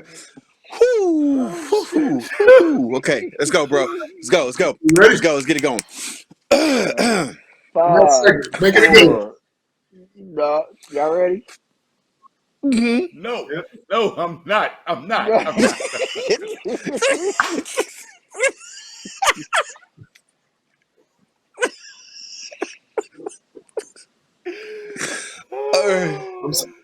sorry, Iron Man. Hey, hold on. What was That was my your man fault, that was Jay. That was trash? your They fault. called him the Candy Man. That was at the Clippers. What was his name? Michael Candy. Yeah, the Candy Man. The We one done had some he had all horrible kind of players. cavities in his We done mouth. had some horrible Anyways, come on, players, let's go. baby. Let's go. Let's wrap this up. Let's go. Let's go. I'm sorry, Iron Man. I'm ready. That's Yeah, all that right. was your Here fault, we Jay. go. That last one was your fault. I'll take it. Here we go. 5, 4, 3, 2. Hey, we're back with Hey Coach. I am Coach Tim Simpson. Of course, with me, rocking the boat, we got Rashad Collins and Jay Mondane. And we're, of course, joined in periodically with our producer, Anthony Simpson. Gentlemen, last segment of the show. This one is a little bit touchy. I mean, not really touchy for me because I'm not a huge Laker fan. But, I mean, I've liked some players in the past. We got to talk about this. The rise and fall of a dynasty is what I'm going to call this segment, because I see this organization really falling off. There are so many issues with this organization from top to bottom.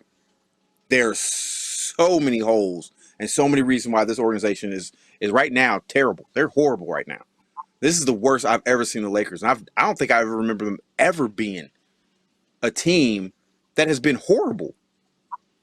Like I can't even think the last time they were actually bad. But this is bad. You're talking about an organization that has 17 NBA championships. They're tied with the Boston Celtics with the most championships all time for an organization. They have 19 conference titles, 33 division titles.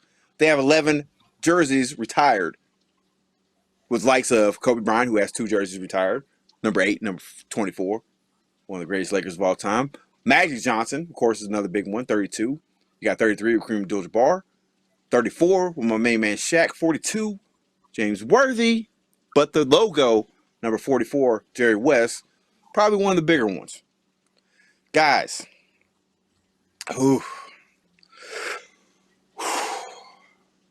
what is the problem with the Lakers? Jay, we're going to start with you.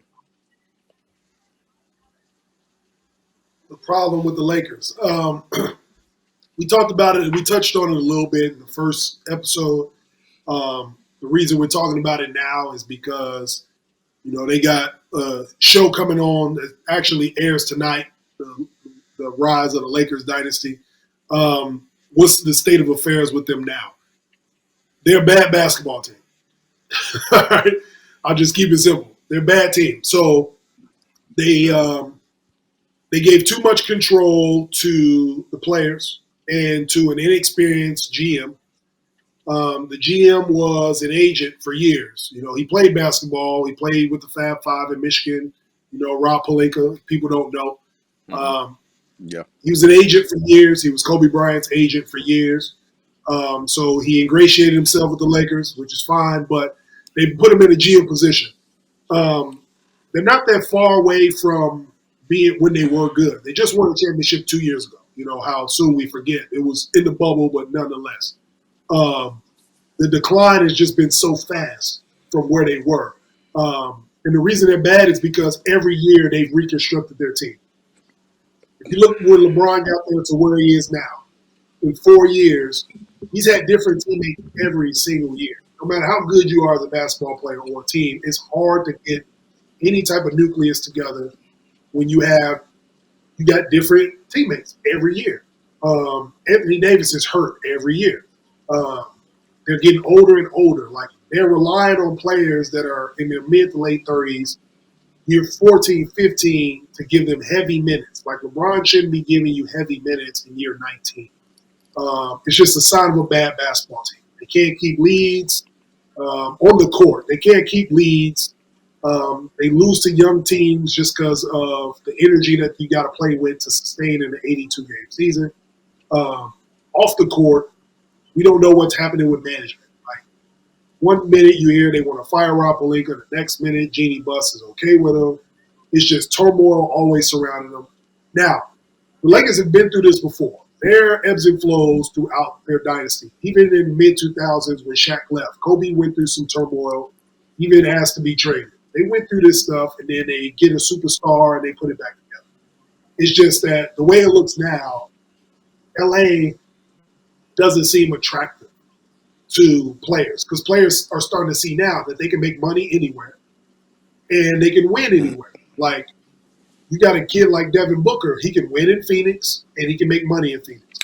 The worst thing that could have happened for the LA Lakers or for any big franchise in a big city, the Knicks, LA, is Giannis winning the championship in Milwaukee. They're in a small market. He stayed with his team. He re-upped his contract, and players came to play with him, and they won a ring. He's just showing the rest of the league that you don't need to go to a big market to win championships. So that's the worst thing that could happen to LA. Moving forward, these younger players know that they can play somewhere else and make money for their likeness and still win championships. So even though LA is a big market, it's been proven now over the last few years that you don't need to be there to win. You can win in Toronto. You can win in Oakland. You can win in Milwaukee. So I think that's where the state of the Lakers is now. When you're moving so many parts around year by year, when you're relying on older talent to win games, it's going to obviously see the results. So before I go to Rashard, Jay, you're 100% right on that because, like you said, they haven't kept the same team in years. And I'm 100% backing you on that. They gave way too much power to the players. LeBron James is a phenomenal talent. LeBron James is, definitely, we all know, going to be a Hall of Fame player, top 75, top 50, top 10, whatever you want to put, wherever you want to put him, I don't care if people say, well, if he's top 75, well, he's not that. You know how long the NBA's been in the league? You know how long the NBA's been in existence? And all the players have come through there. If you are the top 100 player in the league, you are something special. We all know LeBron's higher than that, but what I'm saying is he's a great player. But the thing is, he's a freaking player. He should not be making decisions when it comes to the organization. The problem I have with the Lakers is that they have allowed LeBron to make too many calls when it comes to coaching, when it comes to players, bringing in players. That's okay. I'm not gonna get into that. Rashard, what do you got? What do you got for us, man? Well, to piggyback on what you just said, as far as LeBron having too much control, I like it. I like it because, and I'm gonna go back and forth. Give me a second. We don't like the Rooney Rule. That's a goddamn joke in the NFL. But the fact that LeBron gave a blueprint, see, and I don't like this cat. Jordan didn't give no blueprint. He just made a bunch of damn shoes. Magic Johnson gave a blueprint. LeBron trying to be like Magic. He ain't really trying to be like Jordan. I'm talking about off the court. Well, okay, businesses and pulling people. I didn't realize. I knew he grew up with Rich Paul. I didn't realize that boy didn't have no experience in anything. Now he's the number one agent in the NBA. And I know that's not the topic, but look how dope that is. Like, you done grab your boy like, yo, I trust you more than somebody else. Yo, man, I know I'm gonna have a say-so on my money. Let's go. The Lakers, the current Lakers, and I don't have a PS4 or 5 or whatever. I bet they cold on that game. Names? No, they're not. They're not. But is it okay? So is the game updated like with current stats? Yes. Is that how the game is now? Current stats, current rosters. Okay. I just played against. Listen, hold up. I just played against the Lakers. I play on the Knicks. My players on the Knicks. Okay, with their current roster, I just blasted the Lakers by 45 points. Okay, my dude had 52 points. My dude had 52 points. Yes, so very. They suck. Anyways, continue. My thing is, if we was to really look, come on, man, they got Westbrook, Beast. I'm going 5-10 years ago. Beast. Melo, love him. Bron, LeBron, bro. Like, seriously? Anthony Davis. We might have to say Anthony Davis, Kentucky, because this bastard ain't did nothing in the NFL, in the NBA. But anyway, You can go they back. You go back just as far can't. as I the don't Pelicans. understand. I don't understand how y'all can have this many players in the league with the name, and y'all can't dominate. Y'all can't put it together. Y'all, LeBron shouldn't. I mean, and he's literally, his back should hurt. Shaq should get his boy Icy Hot sponsorship because his back should hurt from carrying these bastards. How are y'all not winning game, bro? You the Lakers? First of all, like I said it before, Westbrook, you went back home. You got Lakers across your chest. I represent these raggedy bastards. We ain't gonna never win nothing ever. But guess what? That's my squad, and I'm repping them. Shout out to Ken Norman. Yeah, bro. The Lakers. Is it coaching? Are we giving? We keep blaming Pelinka and goddamn LeBron, bro. Is a coach? Is he what? He getting his Phil Jackson on? Is he just chilling? I'm gonna say I LeBron think it's the can't whole do organization. everything. No, I Bro, honestly I think it's the whole organization. I think that there's not clear leadership right now. As far as I think there's too much, and I think it really goes back to Jay's point of them not keeping a nucleus together. There's no It's continuity with that dysfunctional. team, none whatsoever. yeah. And the thing is, I'm looking at the roster right now. You're talking about you got okay. If you're talking about their starting lineup right now, as is right now, is Russell Westbrook, Austin Reeves, LeBron James, Trent Ariza, and Dwight Howard. Okay. Now you got you talk about coming into the backups. You got DJ Augustine, who I think was a great pickup for them. he's a really good player. I think you could probably hopefully bring some DJ's stability nice. to that point guard position. He can bring some stability to that point guard position. And you know, do a little bit better than Westbrook's doing. I hope they actually move him to the starting lineup, but whatever. Then you got Malik Monk. They got Horton Tucker, Kentucky. Carmelo Anthony, and then here's the crazy thing about it. Guess who they got as the backup center right now? If I'm looking at this right now, guess who their backup center is? LeBron James. So you get what I'm saying? I mean, when I'm looking at, and then Stanley Johnson's been picking up quite a few more minutes. He's actually been playing pretty decently. But when you look at this roster, going to what Rashard was saying, you got LeBron James, you know, who we all know is in year 19, right? You got Westbrook, you know what I'm saying? You got Dwight Howard. We're gonna go through the veterans. Carmelo Anthony. Forgot about Dwight. Yeah, Carmelo Anthony, Avery Bradley, Wayne Ellington, Solid. who I did not think he was still even in the States. I didn't think he was. I haven't heard his name in I don't know how many years. But he's just Wayne Ellington. He's a solid player. He's a good player. And I think if he got more time and he could actually, you know, they utilize him more, I think he'd actually help him out. Clinton Bazemore. I forgot about him. I hadn't heard from him since Atlanta. Right. And he was playing pretty good in Atlanta. And not to mention, we haven't even said anything about AD, of course, because he's out. He's out with his injury. But they have a pretty decent roster, but there's nothing going on. Jay, what you got? And I saw your hand up. What you got for me?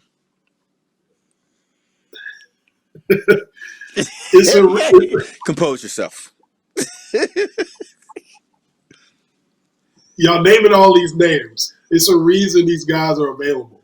Okay? There's a reason DJ Augustine picked up off the scrap heap. It's a reason you can grab Stanley Johnson. Malik Monk is your go-to guy. Like, they're not a good basketball team. What are we talking about? They're dysfunctional, okay? It don't matter. They're trying to scrape together whatever they can because they messed up. Think about it this way. The names y'all are saying. Thank you. Look, the names y'all are saying are the wrong names. When you talk about the Lakers, these are the names y'all should be saying. Julius Randle. Come on. Bam. Lonzo Ball, Alex Ingram. Give me the Caruso, one. Give me the one I B.I., want. Brandon Ingram, That's the one I want. That's the one I Ingram. want. Kyle Kuzma, Yep. KCP.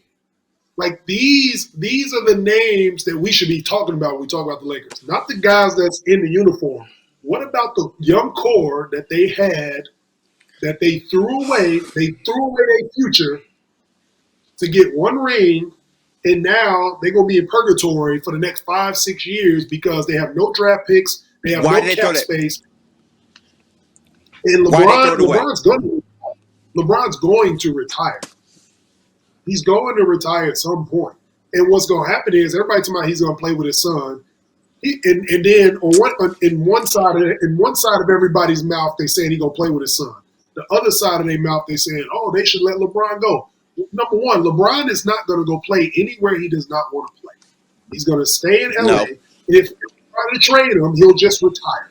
And then he'll come back when his son makes it to the league and play for that team. He can do that. He's LeBron, number one. Number two, Yeah. you got all these guys that are playing on other teams, and they playing great, and they healthy, and they all under the age of 27. Healthy. You gave them all Keyword you just said, healthy. exactly. They're a dysfunctional basketball team. They threw together a bunch of dudes that nobody wanted. They got a bunch of 10-day contracts. They should be called the LA 10-day contracts. And then everybody's expecting them to go to the playoffs. So get these 10 days out of here and rebuild the team. Hey, You hit it there, Jay. They got the best intramural squad in the NBA. The best intramural squad in the NBA. Bro, these cats are horrible. Bro, I like Melo. My girl can't mention that dude. I love Melo. That's my dude. Bro, Westbrook, so now you can't play basketball no more? You at the crib. What the hell going on with you? It's dysfunctional. Anthony Davis, are you serious? Are you serious? I don't know if you and Zion got the same agent or the same trainer. Both of y'all trash. That don't make no damn sense. You can't stay healthy. It was like, bro, what seriously? Okay, I have a problem with Davis Westbrook. Was the damn who used to get hurt for Pittsburgh? Jerome Bettis. Jerome Bettis' butt used to stay hurt all the time in the NFL. But he showed up when they needed him in the Super Bowl. And that's what it was, and that's what I was getting to. Hold on. That's what I was getting to. They gave up all them boys for Anthony Davis, man. They swept because of the potential. Stop using the P word, potential. They swept that roster. LeBron was able to come into LA, which is amazing. You would come to LA and you had all them greats, and you was first of all, Kobe wouldn't have had none of this. Oh, just no. Being out of the league. Kobe would have been like, why y'all giving him that? Kobe would have shut all that down. Like, bro, he's not a Laker. Kobe, I'm telling you, Kobe would have been like, he's not a Laker. He's on the Lakers. He's not a Laker. I've been here the whole time. I never moved. Kobe wouldn't have had all this in and out. Like, bro, what are y'all doing? Y'all giving this cat this? And now he looking stupid. Whoa. And then, like I said before, if I'm Bronny, Pops, don't put this pressure on me. I'm not even top of my class. Why are you talking about you going to play with me when I go to the league? Bro, I better be able to go to somebody's college. Facts. And play. That's facts. That's 100% facts. And here's my thing. Like, bro, we would have a whole conversation at the dinner table. There's a lot wrong with this roster, and we've already said that. The main thing was the fact they gave up so much just for two players. And two players, one of them has not been healthy the whole entire time he's been there. Okay? The other one is LeBron, who's still a great player, not the dominant player that he used to be. Okay? We all knew that going into this. Okay? But you gave up so much for that. Okay? Now you done made your bet. Okay? Whatever. My problem is Westbrook when they brought him in. My problem is this. Number one, I've already said this. He's not changing his game. Not doing it. Okay, so if you're talking about bringing him in, you already know that going into it. He's not changing his game. But what problem is the decline from the time he left Oklahoma City to Houston to Washington, and now he done made a trip all the way back across the country to LA, and he Bruh, doesn't even look like he bruh, deserves to be in the G League. He doesn't even look like he bruh. deserves to be in the G League right now. Is this boy going to the Like Hall of Fame? I would probably cut him from my minor league team I'm coaching right now. I would probably cut him. I'm gonna be honest with you. I would Bro, probably cut him. If this he can't even doing cat. the same stuff he's doing Oh now. my, Jay, I want to hear your comment. I want to hear you, Jay. Like I I don't want to hear you on understand. I Westbrook. don't understand Bruh, I don't understand what happened. What has happened since Oklahoma City? Him time because he was triple double king, Mental. and doing it. And then all of a sudden he goes to Houston, This boy sucks. goes to Washington. Westbrook. Now he's in LA. Is hard to watch. Westbrook is hard to watch. Every time he misses a shot, I'm like, Jay, touch on this. Jay, talk about it, baby. So we can wrap this up. Yeah, Jump on it so we can wrap man. this up. So on Westbrook, Yes. so Westbrook's one of my favorite players. Like Yes, since he's been I in the love league, I love watching Me him too. play. He plays hard. When he was in OKC, back when KD played with him, I used to go to a game every year because it's 4 or 5 hours from me. Same here. Love Westbrook. What people don't realize is his whole career is predicated off him being an underdog. All right, he wasn't recruited high in high school. He barely got to UCLA. They recruited him on the last day, pretty much. Gave him a scholarship. He had to work his way into the league. He fought to get in the league. He became a great player in the NBA. He didn't come in as a great player. So when you got that underdog mentality, you obviously playing for some chip on your shoulder type of player. I think everything now, fast forward, I think everything is just, it's all mental. It's psychological. He didn't wake up and forget how to play basketball. I think he is in LA. He's got all this pressure on him because he's playing with LeBron. Everybody knows playing with LeBron, there comes pressure. And nobody handles more pressure than LeBron. But, excuse me, playing with LeBron comes pressure. If you miss a shot, if you don't play well, he's going to get all the blame and none of the glory, right? Anytime they win, it's because of LeBron. Anytime they lose, it's because of everybody else. But that's just the way it goes when you play there. I think it's just messing with him mentally. He's not consistent. Like, he's always turned the ball over, but the way he plays now, his attitude, his demeanor, like, he don't look like the same player. I think mentally he needs to get out of LA. He needs to go somewhere where he can focus on basketball. You don't have to focus on all the other stuff outside of basketball. LA is not for everybody, just like New York, any of these big markets. It's not for everybody, man.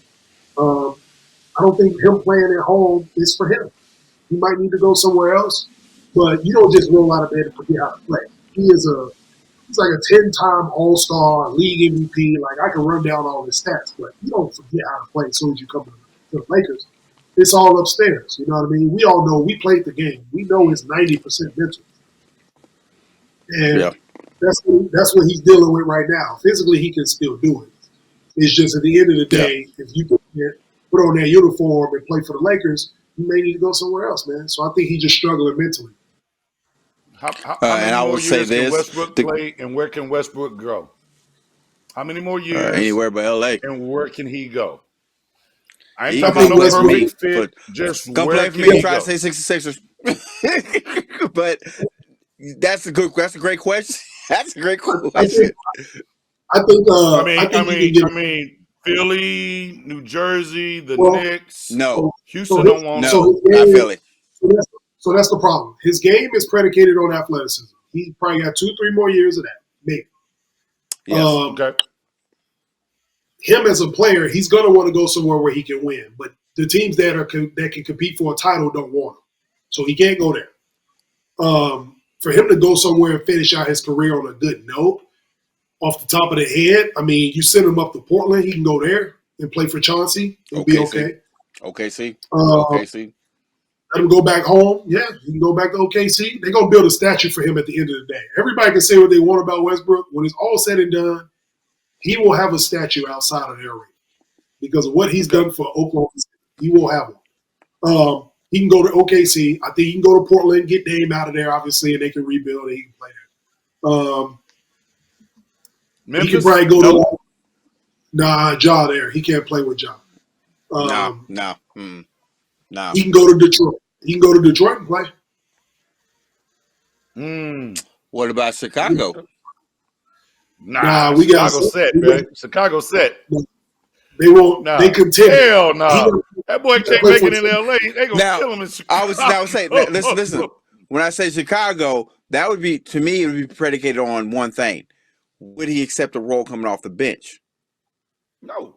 He won't accept the role coming off the bench. He won't. And Billy Donovan is there. Billy Donovan coached him in OKC, and Billy Donovan ain't gonna want him there, and he can't take him. He can go to Detroit and he'll see. He'll sell tickets. Him and Cade Cunningham can play together, and he can play in Detroit. Yeah. Now, Coach Casey's still at Detroit, right? Or did they get a new coach? Is Dwayne Casey still in Detroit? Dwayne Casey. Oh, I don't know. I think Dwayne Casey. Okay, I couldn't remember. I couldn't remember not. So I don't know, because I know that's where he went after he left. After he got fired from Toronto. Yeah, I barely remember that Tyronn Lue was the coach for the Clippers. So yeah, I couldn't tell you about Detroit's coach.